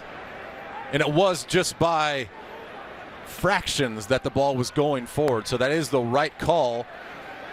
Obviously, Dana Holgorsen doesn't like it. His team got affected by it. But I think they got the right call. And now we got a punt formation for Iowa State, avoiding a big-time disastrous turnover.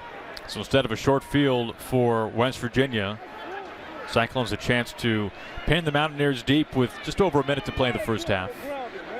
Jennings standing on his own 10 to return this punt from Downing. Downing just 3 punts last week when the Cyclones dropped 66 on Texas Tech.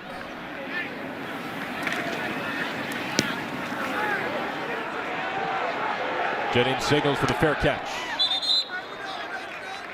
55 seconds till halftime, and coming up, the State Farm halftime show with Rob Stone, Dave Wanstadt, Matt Leinart, Robert Smith, among other things, discussing, of course, just an epic one. Michigan and Ohio State, number 3 versus number 2. Also look inside the Iron Bowl with number 1 Alabama. And the coaching carousel, a number of moves already today. A lot to talk about at halftime. 21-16 West Virginia. Here from Ames, Iowa.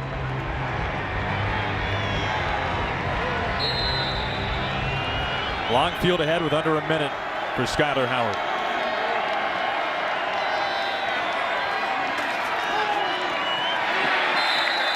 Incomplete, looking for Petaway.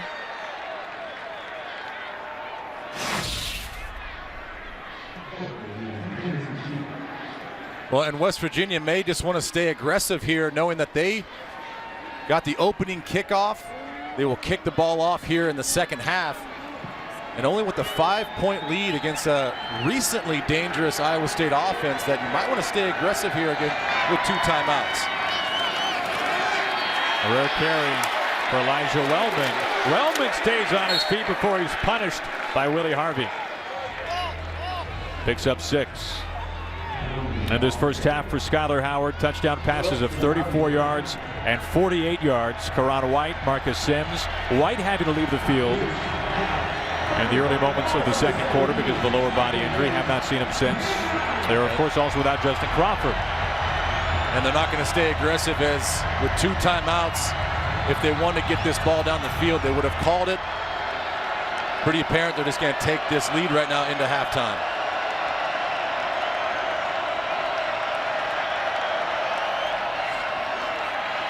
To Petaway. Has a seam. Petaway out to the 40. And that does things here in the first half as he gains 23 to take us to the break. Pretty wild first half in a lot of ways. Some big plays. A return touchdown by Iowa State of 97 yards. And we step aside here from Ames. 21-16, the number 18 team of the country, West Virginia, on top of Iowa State. Right now, let's send you back to Rob Stone and the gang in Los Angeles. Iowa Senior Day, 24 seniors being celebrated here at Iowa State. West Virginia, the number 18 team of the country, leading 21-16 as we're moments away from the second half. Aaron Goldsmith alongside Ben Lieber. Has been a lot of big plays in this first half. We saw a 97-yard kickoff return for a touchdown by the Cyclones. But you take a look at Skyler Howard, the quarterback for West Virginia. 5 completions, 150 yards, and of those 5 completions, 2 have been for scores. Yeah, it's been all about the big plays, really, for both teams. You know, for Skyler Howard, just 4 of those, 147 yards. 4 passes for Iowa State, 137 yards. So only a 10-yard differential on those 4 pass, or those 4 pass plays. But also for Iowa State, they had 1 costly fumble, and it was just 1, but it's led to 7 points for West Virginia. And with the score that it is, that really has been the difference maker in this game. That fumble by running back Mike Warren, who was escorted off the field after being injured. We take a look at our halftime stats. And what do you make of 48 yards on the ground? That's it for the Cyclones. You know, again, I really thought that both teams were going to come in and try to establish the run game. West Virginia's had some injuries, so now they're back, you know, way down on their running back depth chart with Petaway. But Iowa State, it's not so much that they're not running Montgomery much. It's just when they get in the red zone, I thought more of Joel Lanning, and we haven't seen that. We've seen him only 1 time. It was a touchdown run that was called back, as once again trying to keep things away from Nwangu, who took it to the house from 97 yards out earlier today. Well, Jacob Park, already more pass attempts in the first half than he had all of last week. His performance in the first half. You know, he's looked pretty good at times. I mean, he's done a good job of getting out of the pocket, eluding some pressure, but doing a tremendous job of recognizing when West Virginia's going to pressure him and trying to get the ball off, keeping his eyes down the field. So doing a decent job so far of leading this offense. But once again, it's going to come down for me more of the running game and getting bigger plays running the football for Iowa State. Park has multiple touchdown passes in each of the last 4 games. There has not been an offensive touchdown by Iowa State in this game so far. On the ground of Montgomery, couple of nifty moves, and right away on the first carry inside of West Virginia territory, a pickup of 15, and you can see the return from Nwangu earlier helping to set up this good field position. Yeah, just watch the cutback here. Everything's kind of sliding to the left, and you get a huge block from Patrick Scoggins, the right guard, that really seals that whole play. A flag on the play as Trevor Ryan, who had 3 catches in the first half.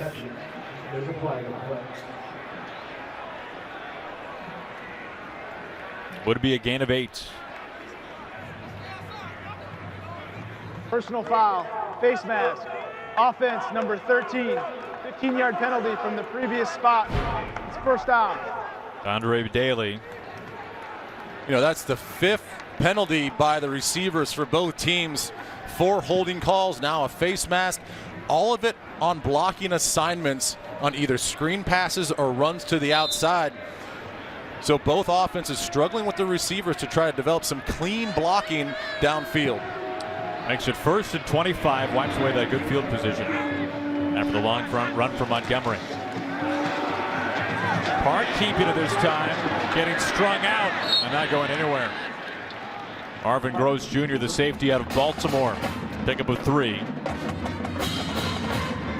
I think you just have to be really careful with Jacob Park in these situations. He can run the football, but he's just such an asset throwing that I don't know if you want at this point in the game, at this down and distance in the field, to run Jacob Park.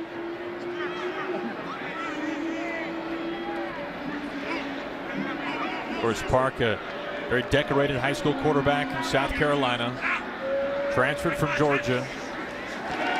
On 2nd and 22, looking up top for Lazard, having to leave his feet incomplete to bring up 3rd and long. Lazard with 3 catches in the first half for 96 yards. Well, that's the 2nd time he's overthrown Lazard. He's done a good job of recognizing mismatches, knowing that you got to put the ball high for Lazard using that 6'5" frame. But that's twice now that he's been targeted. Lazard has been getting open, but just the too high of a throw, he's got to bring that down just a little bit for Lazard to make a play. 3rd and 22. Park finding Montgomery out of the backfield. Nifty move out past the 45. Able to gain some ground before he's brought down by Howard, a gain of 16. And nearly enough for the first down, brings up 4th. Yeah, you can just see why, another reason why they like this young freshman. He can run out of the backfield and he can catch out of the backfield. He can be a true 3-down player. Not enough for a first down, but just look at the skill set that he has. He's only going to get better. He's only going to get stronger. But you saw just a little bit of that balance and that quickness displayed on that one play. Colin Downing, Ray Guy Award watch list on to punt things away for the Cyclones.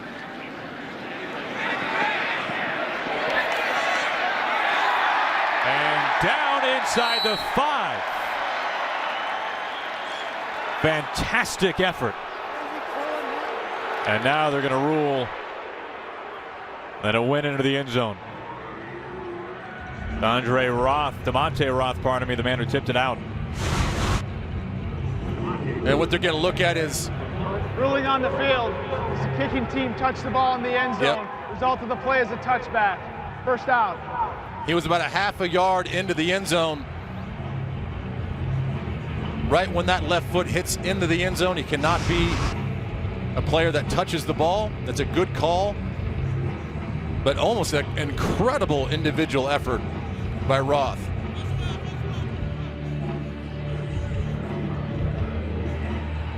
First second half possession coming up for Skyler Howard and West Virginia. Of course, it was Howard who made his first career start right here in Ames the last time West Virginia was here. Clint Trickett injured the week before, concussion against K-State. Petaway, who had a nice first half, 93 yards in the first. Able to move this whole pile forward. And they'll finally blow it dead. He gains 9.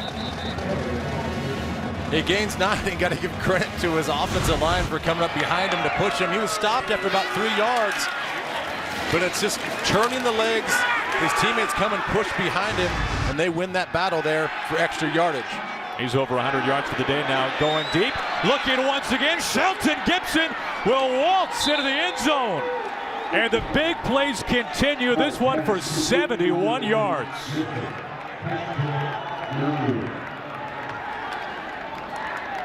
Third touchdown pass from Skyler Howard today. Just tremendous speed from Shelton Gibson. Had a 50-yard reception earlier in the game. And it was nothing special. Manned up on the outside. Had a nice little lean into the cornerback. Put his foot in the ground and got back upfield. And again, the long touch pass from Skyler Howard deep down the field. Spot on the money. Hit Shelton in stride. And Gibson takes in for the touchdown. Kamari Cotton-Moya shaken up on the play. So the touchdown passes from Howard have gone 34 yards, 48 yards, and now 71. It's a little bit of an inside tick right there. That's all it takes for him to gain that separation. Cotton-Moya was caught a little bit flat-footed. You have to honor that, a little bit of that slant look. And Gibson sticks his foot in the ground, catches Cotton-Moya flat-footed. And again, we talk about that speed, the fastest guy on the team on display on that one route. And again, Skyler Howard once again displaying not only just the strength, but the accuracy of throwing downfield. He's been dialing up the deep ball all day long. Molina, the junior out of Hurricane, West Virginia, finishes the scoring drive 28-16. Skyler Howard, the senior out of Fort Worth, going deep. One of the best deep threats in the nation. Shelton Gibson, 71 yards. West Virginia starting to separate just a bit here in Ames. Fox Sports Go. I mentioned in the first half, Gibson 6th in the nation, averaging nearly 21 yards per catch. Longest play of the season, 71 yards for the score. How about that? 2 plays, 80 yards, under 40 seconds. Well, and it's just pure speed. My goodness, when they say that he's the fastest on the team, you can see why. When he opens it up, there's not a guy on this team, this Iowa State defense, that can run with him foot for foot. Again, trying to keep the ball out of Nwangu's hands. Right now, we're going to go back to Los Angeles. We check in with Mike Hill, a game break. Mike, what's happening? Hey, checking out the #1 team in the nation, Alabama, taking on their fierce rivals, Auburn. Jalen Hurts, how about the true freshman for a Heisman Trophy finalist? 4 yards, gets some 6. That puts Alabama up 20-9 in the third. You got to figure if Bama wins this game, they are in the Final Four despite what happens in the SEC Championship game next week against Florida. Oh, thank you, Mike. Certainly worth watching there. 1st and 10 to the 31. It's Montgomery, the running back.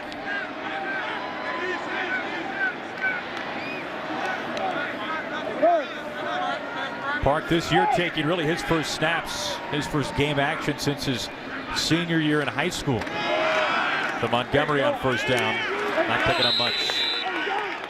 Gets a yard before Darian Howard meets him.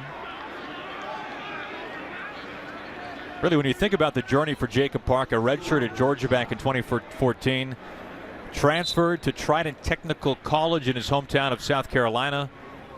No football at that school, played in a church league. Then on to Northeast Oklahoma A&M, didn't play there. Arrived in Ames over the summer. Long journey for Jacob Park as we step aside. An injury down on the field, Patrick Scoggins.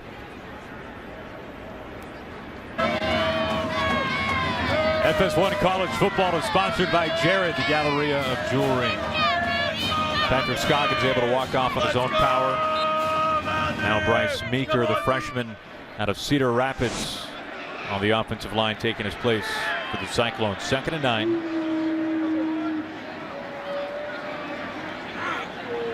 And bring Jones in motion. Park out of a clean pocket, connects. Big play here. Jones, his 4th catch inside the 30. Tripped up before he's finally wrestled down just shy of the 25. Marvin Gross Jr.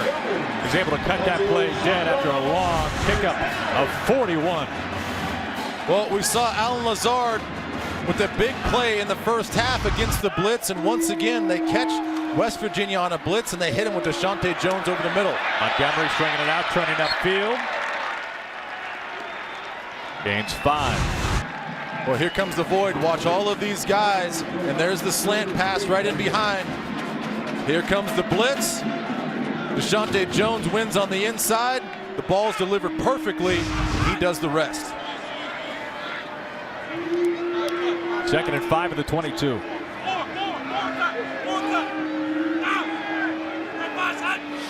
Lazard at the bottom of the screen, but instead they stay on the ground of Montgomery. Able to spin forward.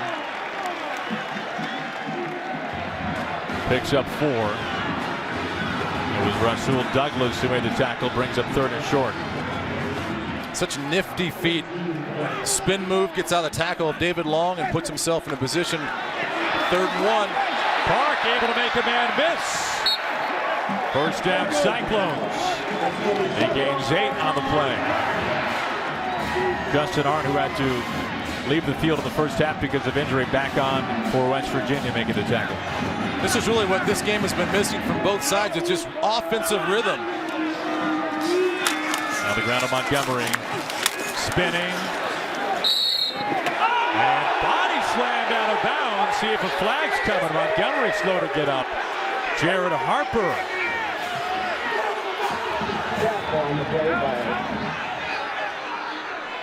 That's a loss of what looked like it easily could have drawn a flag. Well, he's still in the field of play. Whistle's blown right about there. And I've been in those situations as a defensive player that you can't hear that whistle sometimes. You know that he's not out of bounds. So you're going to continue through the play to get the ball carrier on the ground. I actually think that's a good no call. Makes it 2nd and 12. Harger, the running back.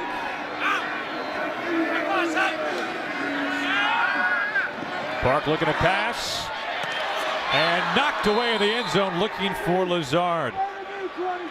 Jeremy Tyler, some tight coverage. I'll go back to that previous play out of bounds. I'll take a listen for the whistle here at the end of this play.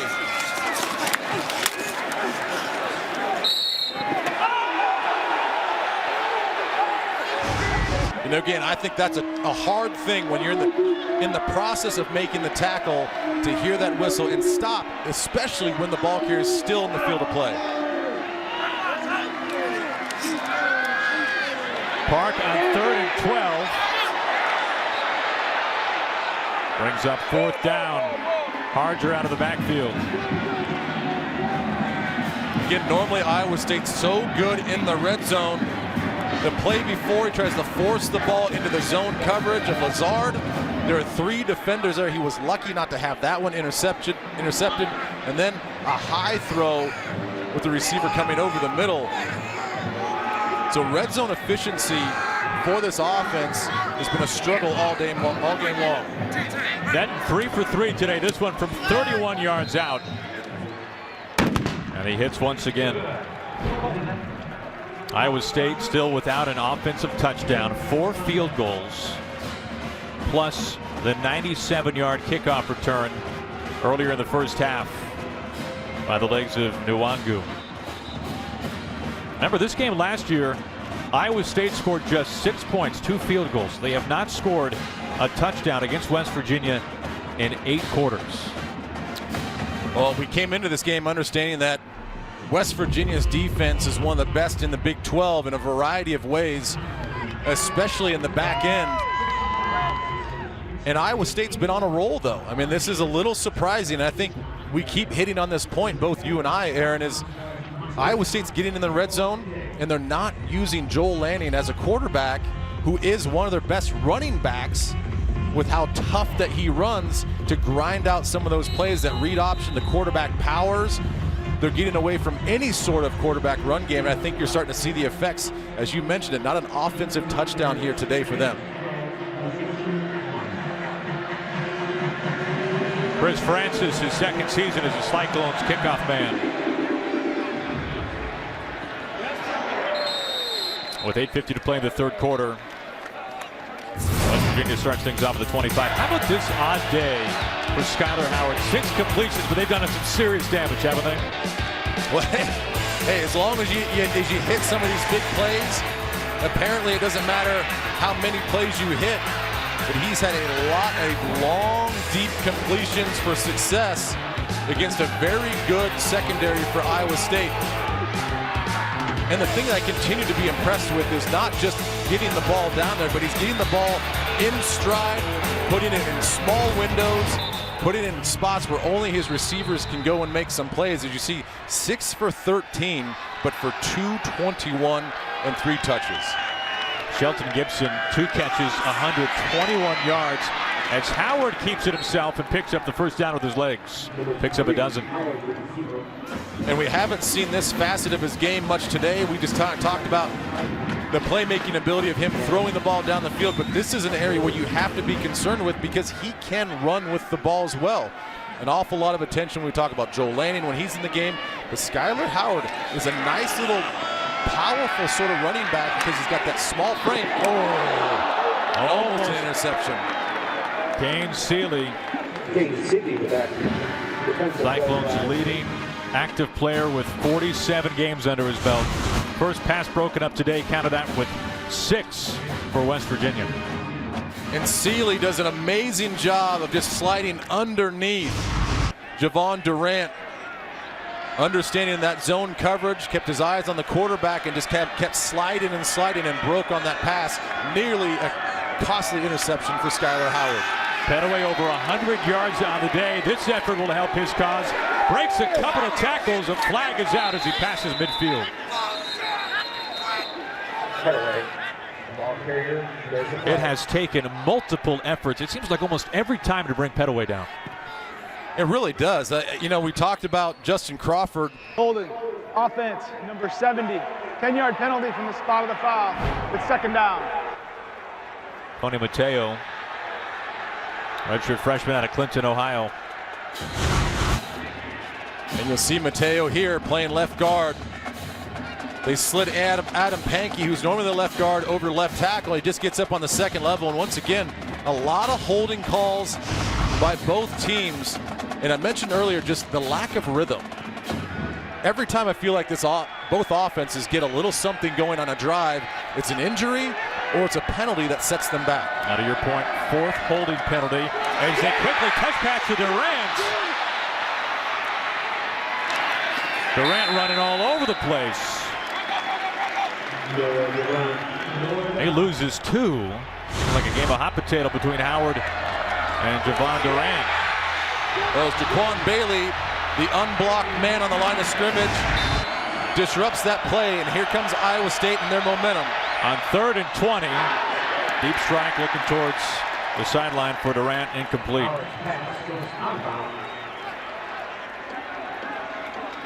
Stops the clock at 7:34 to play in the 3rd quarter.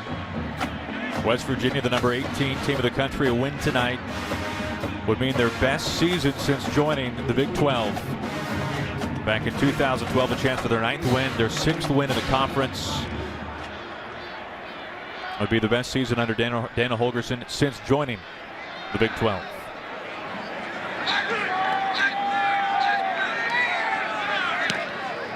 Kenny to punt things away to Ryan. Loses yards and is brought down after falling back. We'll step aside here in Ames. 28-19, West Virginia on top.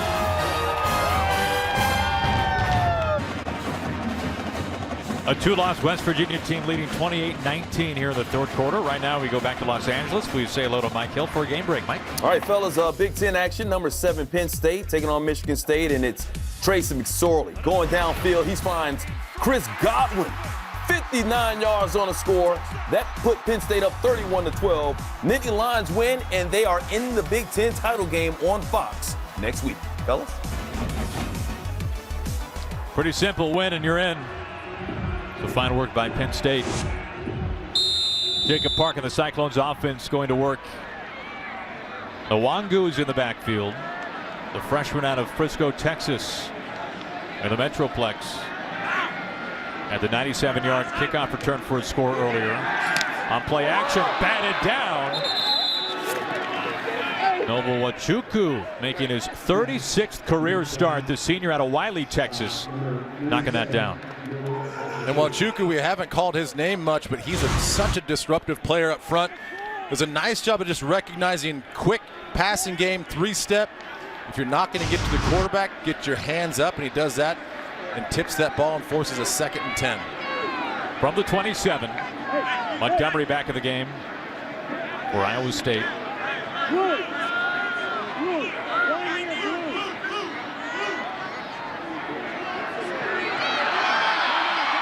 One second left on the play clock. Timeout call. We saw this a couple of times in the first half from Iowa State. Yeah, this is the timeout. Iowa State, 30-second timeout. This is the 3rd time that has happened. Some miscommunication with just the play calling early in the first half. It was a lot of big personnel substitutions, not just one guy, but 2, 3 guy packages coming on and off the field, and that led to a lot of misused timeouts because of that. And once again, in the second half, they have to take one because the clock wound down and Park was not able to diagnose and get the snap off. Our chance to talk about Matt Campbell in his first year here in Ames. Look at the youngest head coaches in the FBS. 36 years old. He is the youngest Power 5 head coach. Previous 4 years, head coach at Toledo. Built a very good program there. Former player and coach at Division III powerhouse Mount Union. Number of coaches on his staff he played with in college. And it'll be interesting to see where P.J. Fleck from Western Michigan ends up. As we talked a little bit earlier about this coaching carousel, he's a hot coach right now. On 2nd and 10, Park steps up, fires a bullet, complete to Dondre Daly out towards midfield. Picks up 22 on the play. That'll move the chains. Daly's first catch. Well, another reason why they like Park as a quarterback is, as a young player, he has this great sense of just understanding his progressions, reading the coverage from left to right, and he hits him right there with a nice strike to Daly. Park able to step up, and it's knocked away. Looking this time for Trevor Ryan. Rasul Douglas, we spent a lot of time earlier today talking about Douglas, one of the best defensive backs of the nation. Well, and again, a nicely thrown ball, really should have been completed. But Rasul Douglas, again, Second leading interceptor in the country with 7. Has tremendous ability to get to the football, and he got there in time just to knock that ball out. But a nice throw, good velocity for Jacob Park. On 2nd and 10, they stay on the ground with Montgomery.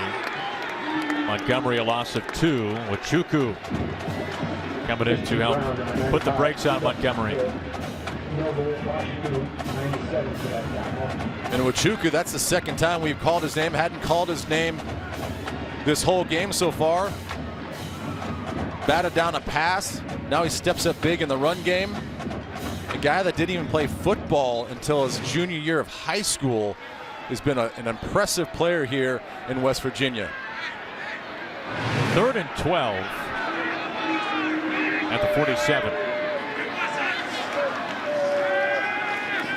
Pumping, now throwing, and incomplete. Haven't looked much towards Justin Chandler today. Just 3 catches all season. None the last 7 games. Can't connect to bring up 4th and long. Yeah, not exactly the outlet guy that you would think is going to catch that ball, turn up field, and pick up a long 12-yard 3rd down conversion. Like you said, Justin Chandler really known for his blocking, good blocker on the inside, not really known as a pass catcher, especially running after the catch. Brings on Downing to punt things away. Jennings standing with heels on his own 10. Signaling for a fair catch. Just inside the 15. Stops the clock. 5:56 left in the 3rd quarter.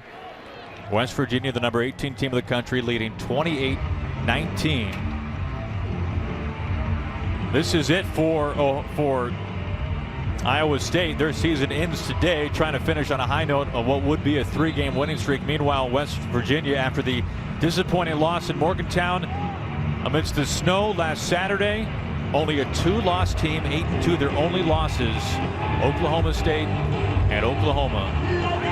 The 2 teams that'll battle it out in Bedlam for the Big 12 title. And for a season this year for Dana Holgorsen and West Virginia that entered with not great expectations, an 8-win campaign, a chance today for a 9th, awfully impressive.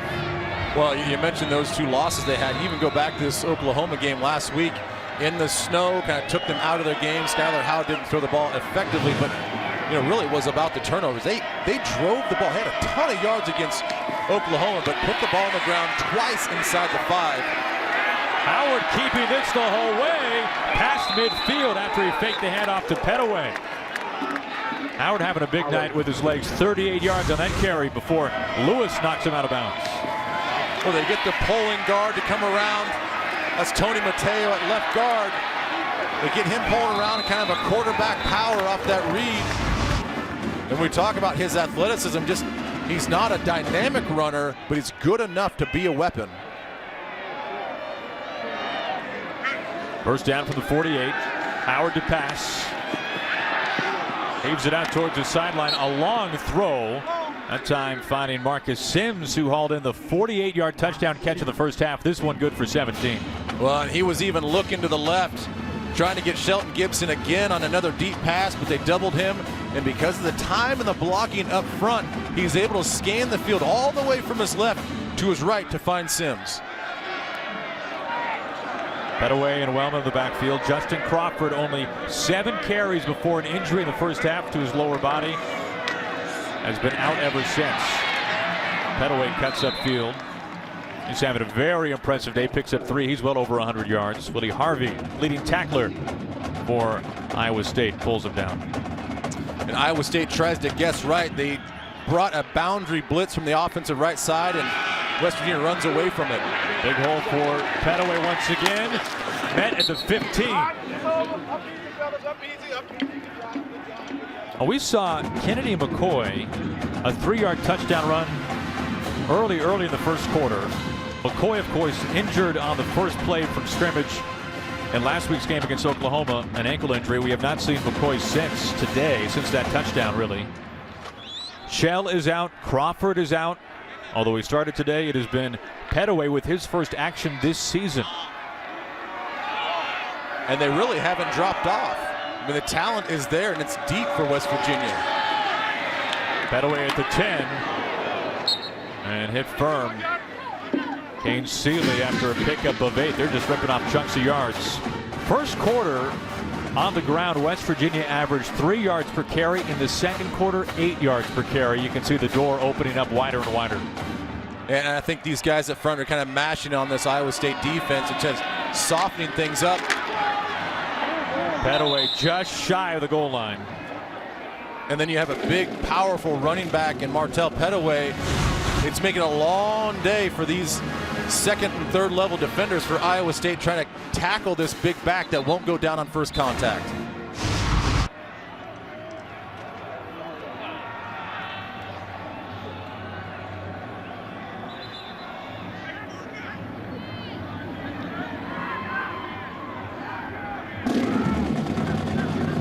Personnel issues right now. There's 8 seconds on the play clock.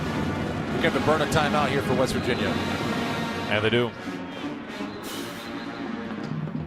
We'll step aside as well. Skylar Howard and this West Virginia offense knocking at the door here in the third quarter. Love that. Much easier than most FS1. UFC Fight Night reads. Aaron Goldsmith alongside Ben Lieber. First and goal for the 1 for Skylar Howard and West Virginia.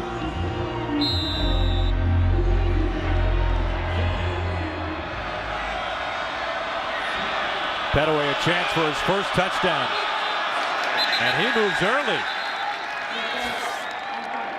2, 5-yard penalty. First down. Maybe he knew he was a yard away from it too. You think Pettaway was going to get this ball? He's dotting the I. Oh, I'm a little too anxious. Third false start for the Mountaineers tonight. Making out first and goal to the 6. Pettaway stays in there. They hand to Pettaway. Inside the 5, and that right away. Picks up just 2. Mitchell Myers along with Renell Trent. And unfortunately, if that was the play call they were going to go with on the first time they tried it, that would have been good enough for a touchdown for Pettaway. But got a little too anxious. Had to move him back. Would have needed just 1. Picked up 2. Second and goal from the 4.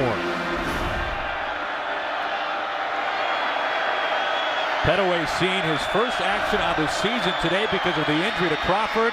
Lunges forward, and Pettaway is in for the touchdown, the first of his young career. This has been a remarkable showing today for Martell Pettaway. Did not have a carry. Justin Crawford injured early in the first quarter. And all Pettaway has done is come off the bench, run for over 100 yards, and now a score. Well, virtually the same play this time from shotgun, and he deserves that touchdown. For as much work as he's put in today and as hard as he's run, he deserved to get the ball in that spot to get his first touchdown, just powering through that right side with the lead blocker.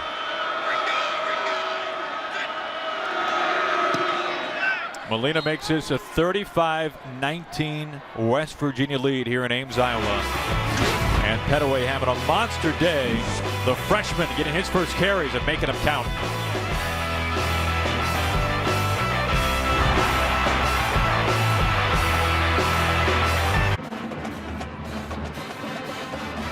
Pettaway with 20 carries on the night, 138 yards, and he punches it in. Just a few yards out. Averaging nearly 7 yards a carry. 8 plays, 86 yards for the Mountaineers. A drive that took under 3.5 minutes.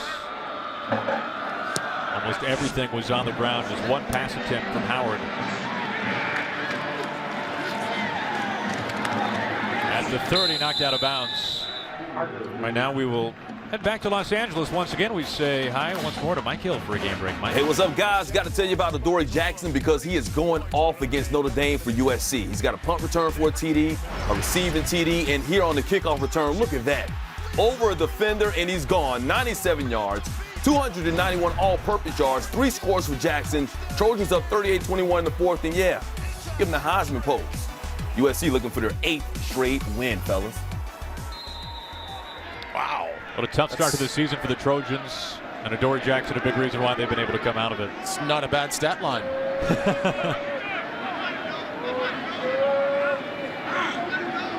1st and 10 from the 30. It continues to be Jacob Park and Jacob Park alone as he finds Lazard for the first time since halftime. 3 catches for 96 yards in the first half. This one good for 7. We spent all this time been talking about the 2 quarterback setup for Iowa State. Jacob Park, Joel Lanning. And we have seen Lanning for 1 snap, a snap that resulted in the Lanning touchdown run, but it was wiped away because of a couple of Iowa State penalties. Montgomery on 2nd and 3, slips a tackle, gets a first down, stays on his feet. Montgomery down the sideline, now loses the ball, and it is recovered by West Virginia. Second turnover today by Iowa State. Maurice Fleming falls on top of it. It is so hard to be critical of David Montgomery on this run. Look at the strength, look at the effort, the speed. You love everything, just fighting for yardage. But when you're stiff-arming with your offhand, you still have to keep that ball secured and tucked up against your chest. It is much easier said than done.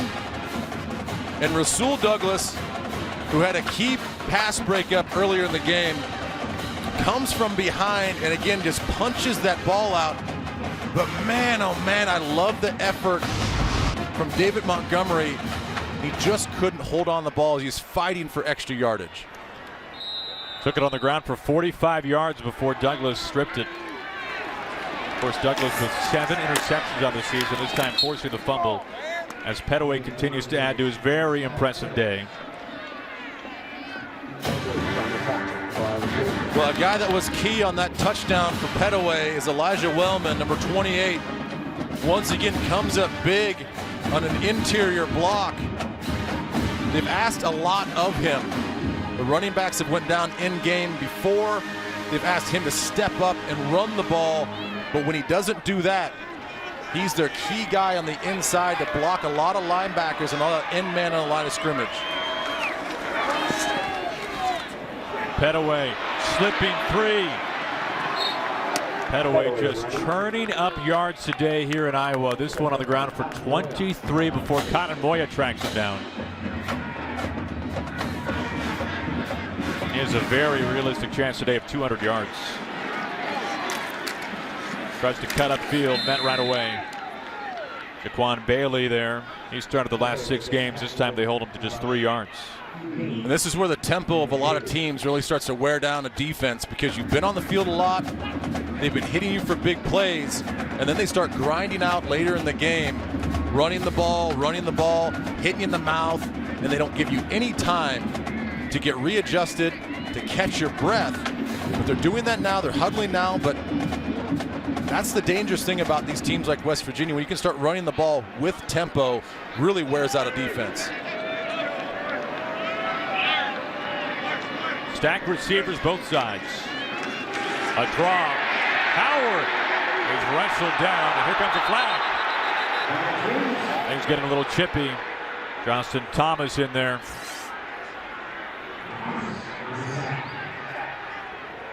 There's no foul on the play for grabbing the helmet opening. The player grabbed the back of the jersey. This is the end of the 3rd quarter. Timeout on the field.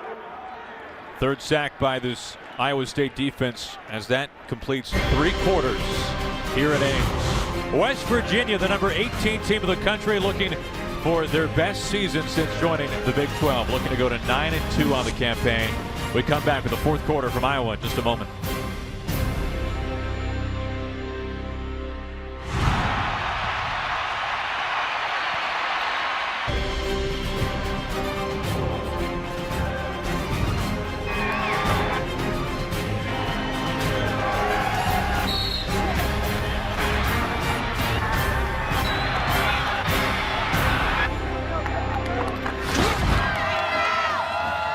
Glad you could join us here in Ames, Iowa.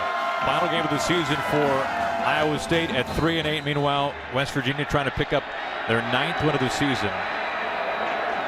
On 3rd and 12, Howard Setting up the screen to Petaway. Petaway breaking free. Spinning forward, and you just cannot bring him down with the first effort. You know you can't do it, and a nice setup. They guessed right, thinking Iowa State was going to be in man. They were. They took the double stack, or the stack receivers, ran them off the field, which cleared out that whole left side of the offense, and he just dumped the ball down to your big bruising running back and let him go out there and pick up the first down.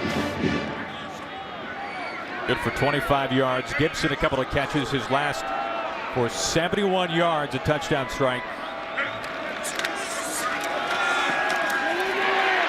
Petaway this time bottled up at the 40. Loses 3. Regan Northrup, sophomore out of Jacksonville. Well, there's Northrup right there. Outside linebacker. Just shoots the gap. Read the high hats. That gap opened up, and he just pulled the trigger and went downhill. A backup linebacker doesn't get a lot of snaps, been getting a lot more run lately. Again, this coaching staff is trying to find the right mix going into next season. A lot of young guys getting a lot of precious game time snaps. 2nd and 13 from the 40. Howard trying to dial it up deep. Underthrows his man, and Gibson is able to hold it in for a second touchdown. This one for 40 yards. Talk about an adjustment. That's all it was. A slightly underthrown ball. Cotton Moya was actually in good coverage, but it was Shelton Gibson that just turns the exact same route that he got on that 71-yard touchdown. That little inside-out move going down the field makes a nice adjustment on an underthrown ball. Hits him for another score. 4th touchdown pass from the senior Skyler Howard. And West Virginia has really blown this one open now with 13:37 left to play.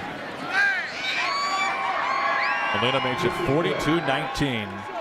Gibson has 3 catches, 2 for scores, 71, this time 41. You'll see Howard staying in the pocket, taking a big hit right there from Northrup, who made the play earlier. And then Cotton Moya in the coverage once again on Shelton Gibson. Same matchup that Gibson had on that 71-yarder. And again, watch just a little, it's that little bit of a inside move right there. And we talk about that speed. And Skyler Howard, understanding his receivers, what they do best, trust Gibson to go out and make a play against really actually good coverage by Cotton Moya down the field. Shelton Gibson, look at that, 53.7 average for the day. You look at that total, 161. You wouldn't have thought that he would have bested his outing last year against the Cyclones. A season ago, 148 yards, a 60-yard touchdown catch. But this year, 3 grabs, 161, and 2 scores.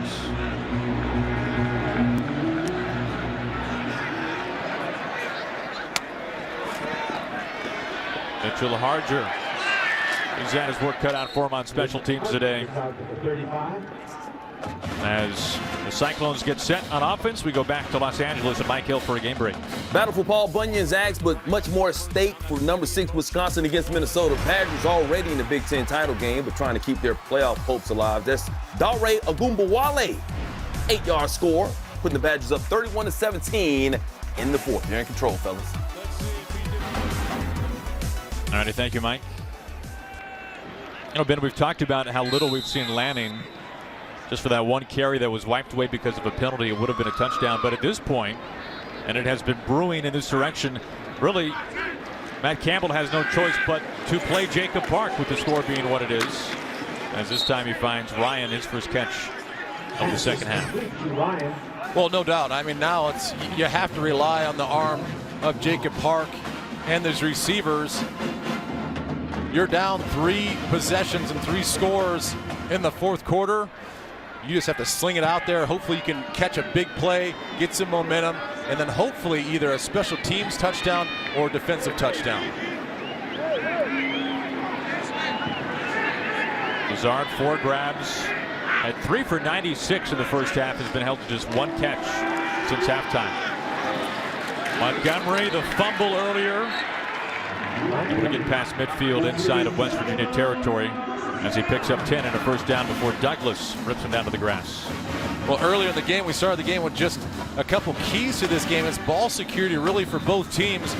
We talk about those turnovers that West Virginia's had against Oklahoma and Oklahoma State. But just as equal, playing at home, you need to take care of the football. It's 14 points off of turnovers for West Virginia, 2 fumbles for Iowa State. And that's really what's taken them out of this game and put them in a huge hole here in the fourth quarter. D'Andre Daly shaking up on the play. The senior out of Florida will step aside.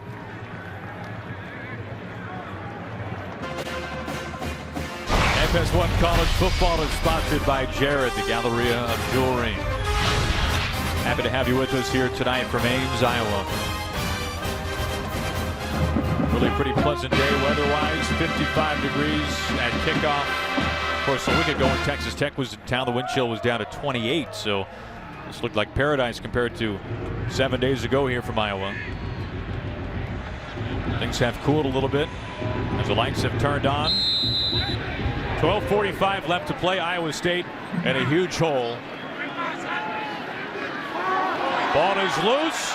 Park trying to dive on top of it. West Virginia saying they've got it. Looks like Wachuku on the bottom of the pile.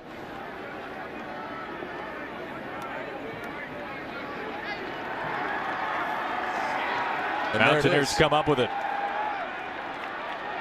Noble Wachuku's had a strong second half. Yeah, he really has, and you'll see just this is all on Jacob Park. Took his eyes off the ball, trying to get that little ride read play with David Montgomery. Just an undisciplined play by the young quarterback. And there you see the 3 turnovers for Iowa State, and more importantly for West Virginia on the road, 0 turnovers. Lost fumbles on consecutive drives by the Cyclones. Of course, it was Montgomery after that long 45-yard run. 2 drives ago, this time Park. Howard hands it off to Elijah Wellman. The ball began to get exposed a little bit. He holds on to it, but flags are down.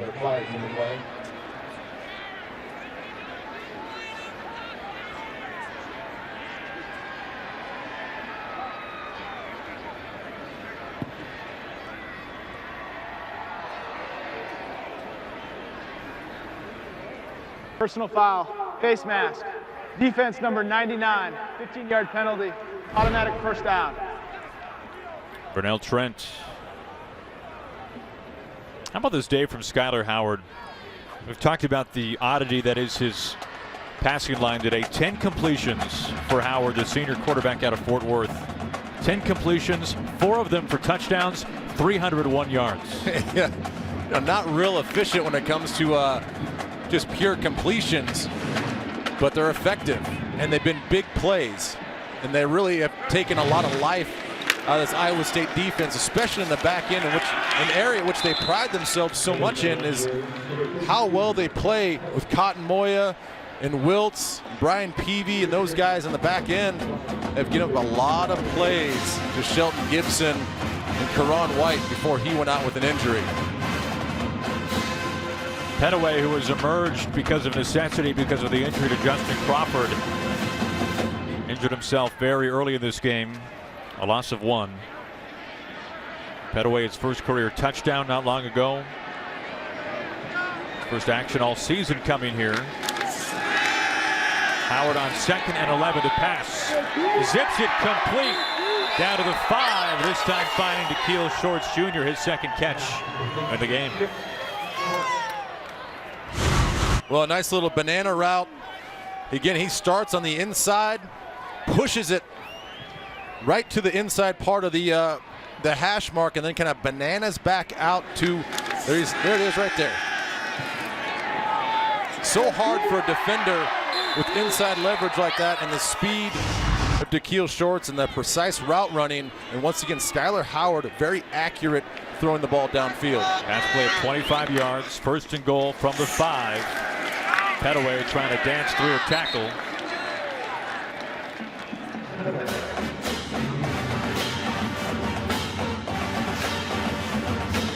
Take a look at the longest active streak in the FBS of at least 20 first downs. West Virginia's met that mark now for the 13th straight time. Washington State was the previous active leader, but losing yesterday in the Apple Cup. Dominating win by University of Washington. Second and goal, Petaway. They bootleg. Howard throwing. Touchdown, West Virginia.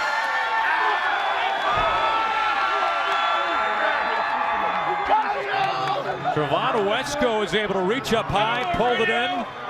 And that is the 5th passing touchdown from Skyler Howard. Well, just a nice little swap boot. They get Wesco going up the field, out cutting as well. You got Elijah Wellman coming from across the backside of the formation as your secondary outlet. But he wasn't needed as well because Wesco got himself open. And Skyler Howard once again accurate, throwing on the run.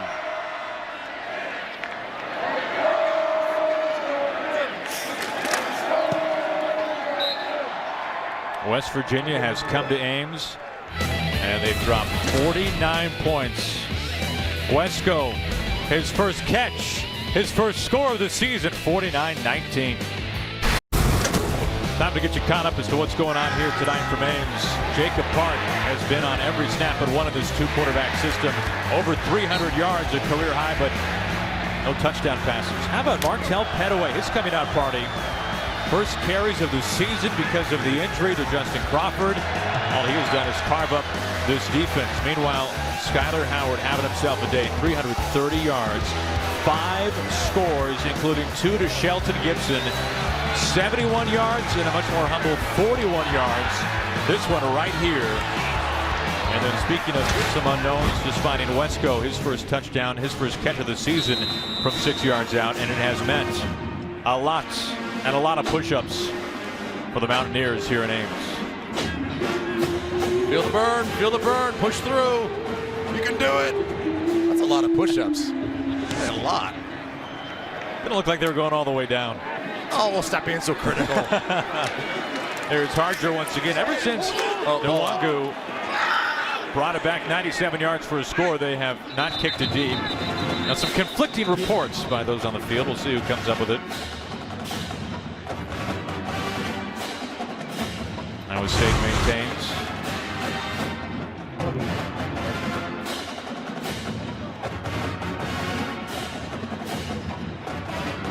Three Iowa State turnovers today have led directly to 21 points for West Virginia.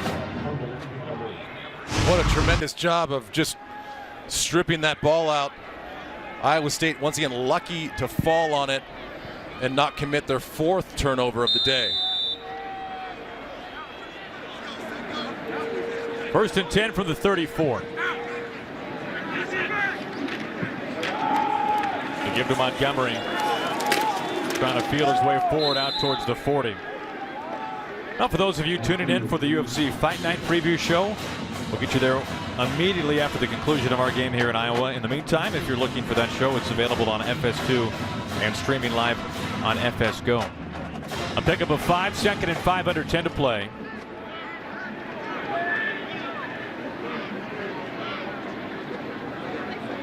Lazard, who's had a 4-catch, 100-yard effort so far this evening in motion. With time, a high throw to Lazard. He can't hold on, tight covered once again, as it has just been one pass breakup after another. Maurice Fleming this time.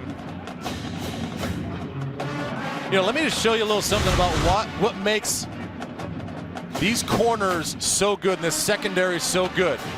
They are allowed to route progress, come off their coverage, and jump routes just like that. They want those 6 guys, that 3-3 front, to disrupt everything up front, and then they allow their corners with film study and preparation to jump routes and be aggressive and try to pick off passes. Montgomery picks up a first down, is hit hard. Justin Arndt comes in. Noble Wachuku following the play as well, but a first down. Getting back to your point, now 10 passes broken up by the secondary of West Virginia. Well, and you can see why. That they have such a great understanding, and that's a hard thing to do in college football with the time commitments, with practice, and to watch film. Such a good job by Tony Gibson and his defensive staff to educate these guys on what they're going to see from a route progression and from a route tree with the opposing teams, to allow their corners to jump routes, to be aggressive, to play with instinct. And that's the key as to why West Virginia's back end is so good. A check down good for 9 to Montgomery.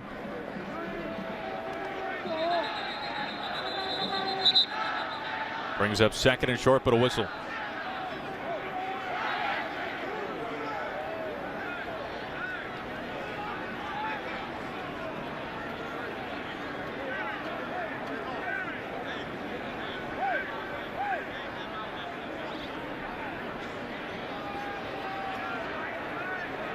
The makings of the best season for Dana Holgorsen since joining the Big 12. 36-yard line. The line to gain is the 35. It's 2nd down.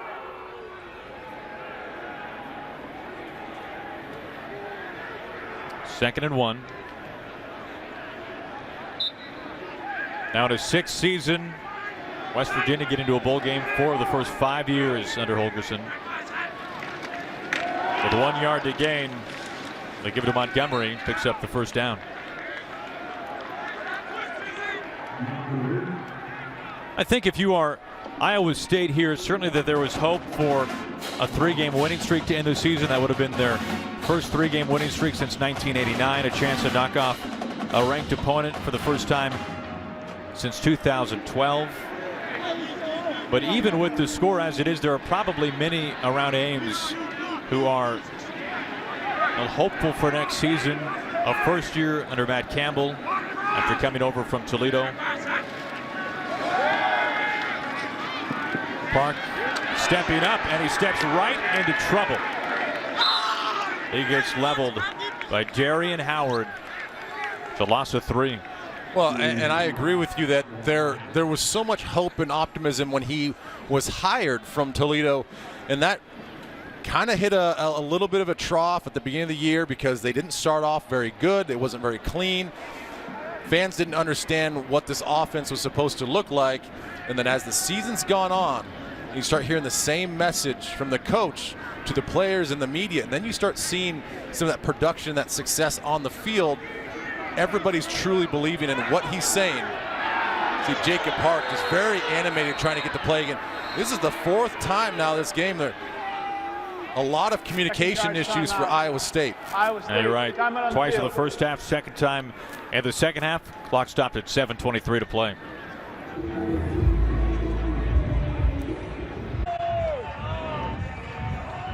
FS1 College Football is sponsored by Jared, the Galleria of Jewelry. 4th quarter here from Ames inside Jack Trice Stadium. Dana Holgorsen of the Mountaineers, number 18 team of the country, coming in dropping 49 points. 2nd and 13.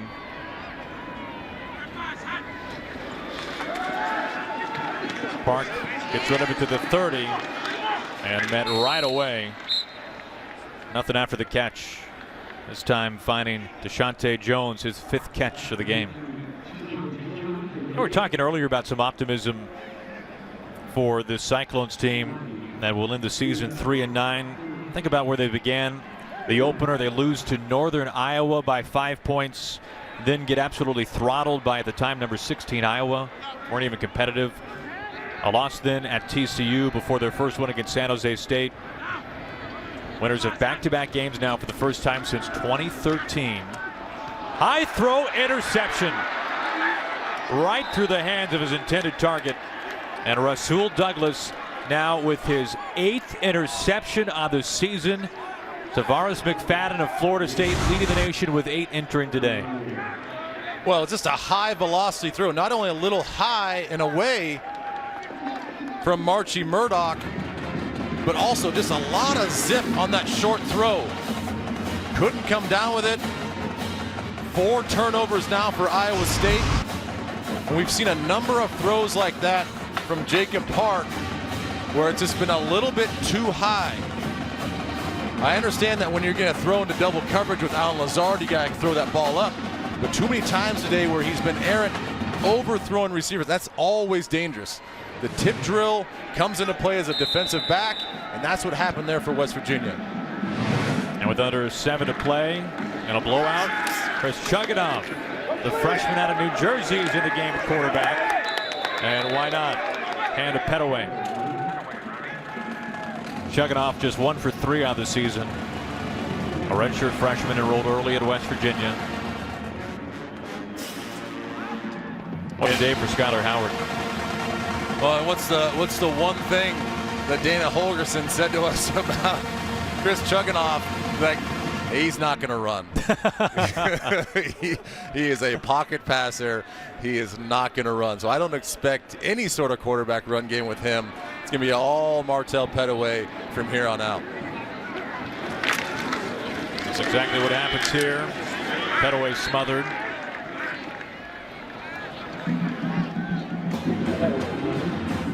What a day offensively for this West Virginia team. Of course, they churned up yard after yard last week in a loss to Oklahoma, 579, and they have topped 600 total yards here today in Iowa. Well, at least they have the points this time to show for it. I mean, this has kind of been the theme throughout the whole season. It's a lot of yardage, not a lot of points. That came up again last week. Talked about the 2 fumbles inside the 5-yard line. Could have been a huge difference maker in the game. But at least this time, they have all the requisite yardage to match the points. Very efficient, not only running the football, but also throwing for big plays. We take a look at the night from Petaway. Did not have a carry entering today. Justin Crawford, who had averaged 8 yards a carry, one of the best in the nation in that category, injured early. It opened the door for Petaway, and has he ever capitalized?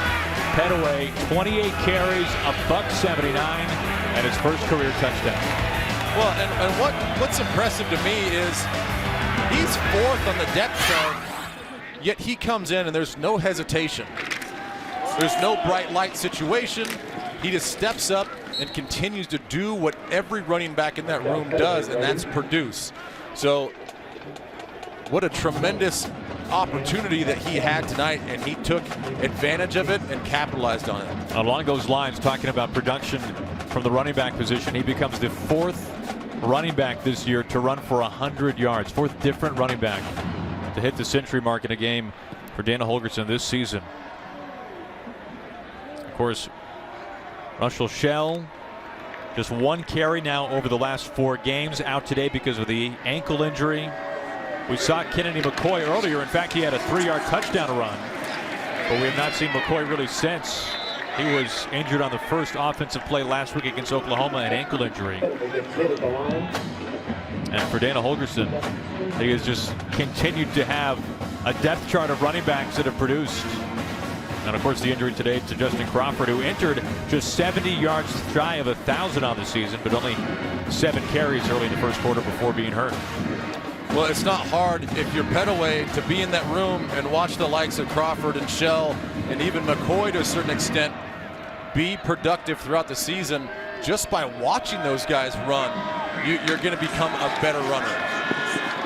Chugginoff, airing it out deep into the end zone, and he overthrows Marcus Sims, who had the 48-yard touchdown grab earlier. Chugginoff showing that big arm.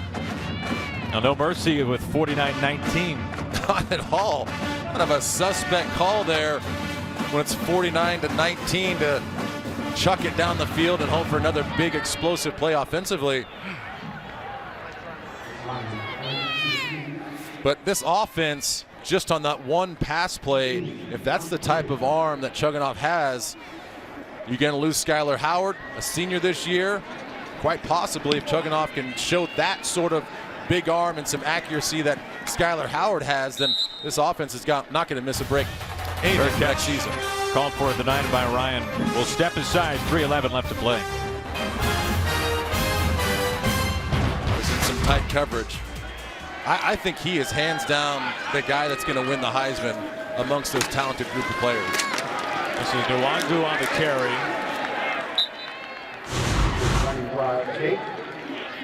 as we take a look at Lamar Jackson's numbers this year. 30 pass touchdowns, and today came in with 19 rushing touchdowns, added 2 more today. You look at those numbers, and I don't know how you can't just give him the bronze. That's incredible, the production. Nwangu, who coming off his season best 44 yards rushing after missing 4 straight games, picks up another first down.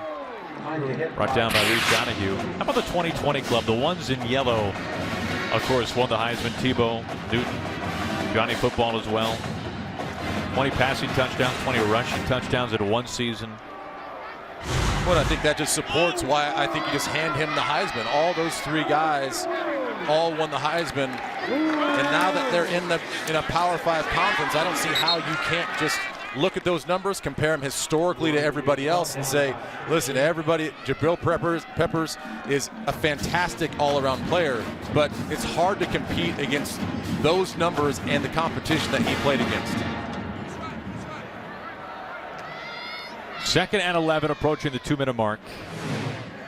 This one has been all West Virginia, although Iowa State had it close. Of course, we've been seeing Nwangu now as a running back. He had the electrifying 97-yard kickoff return for a touchdown. As this time Chandler is able to adjust and make the catch. Just his 4th catch all year. This one good for 22. We saw Chandler early in the game on a 3rd and long situation, just kind of be the outlet pass. Couldn't come down with it, but they used him up the middle of the seam on a vertical route. He was able to come down. Again, not a pass-catching tight end, but needed his hands in this situation. This time it's Harger lined up in the backfield. A walk-on with just 15 carries all year.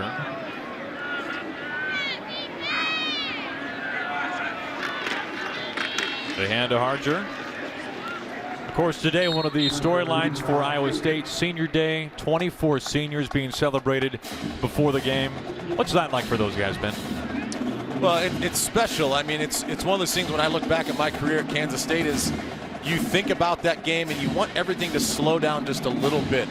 You want to come out of the tunnel and you actually want to smell the atmosphere a little bit more, appreciate the crowd a little bit more, and you're seeing the play calling right here. Justin Chandler, a senior, not going to make a difference points-wise in this game, but give him the ball a little bit. You got Harder in the backfield. He got the last carry.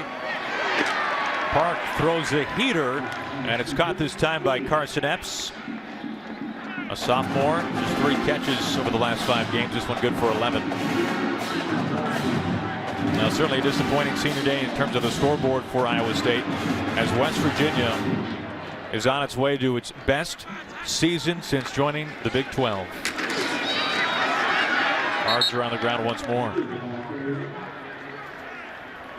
This will be the first time with 6 conference wins since joining the Big 12 in 2012. The first 9-win season as well for Dana Holgorsen since coming over to the Big 12. So for a team that did not have great expectations entering this season, as this is deflected, nearly intercepted. Well, and we think about West Virginia with Dana Holgorsen. Offensively, they're so dangerous, but you look at the last couple years, especially this year, they're winning with defense as well. Tony Gibson, defensive coordinator, up for the Broyles Award, which is given out to the best assistant coach in the country. And you can understand why, where he's putting together a tremendously aggressive front 6, front 7, and a ball hawking secondary. Inside the 10. Well, that's how this one comes to a close, as Dana Holgorsen of West Virginia end up routing Iowa State on Senior Day 49-19, and a coming out party offensively by Martell Pettaway, who gets nearly 200 yards today, and Skyler Howard, the senior out of Fort Worth, with 5 touchdown passes over 300 yards. Our final score, 49-19. Right now, we'll get you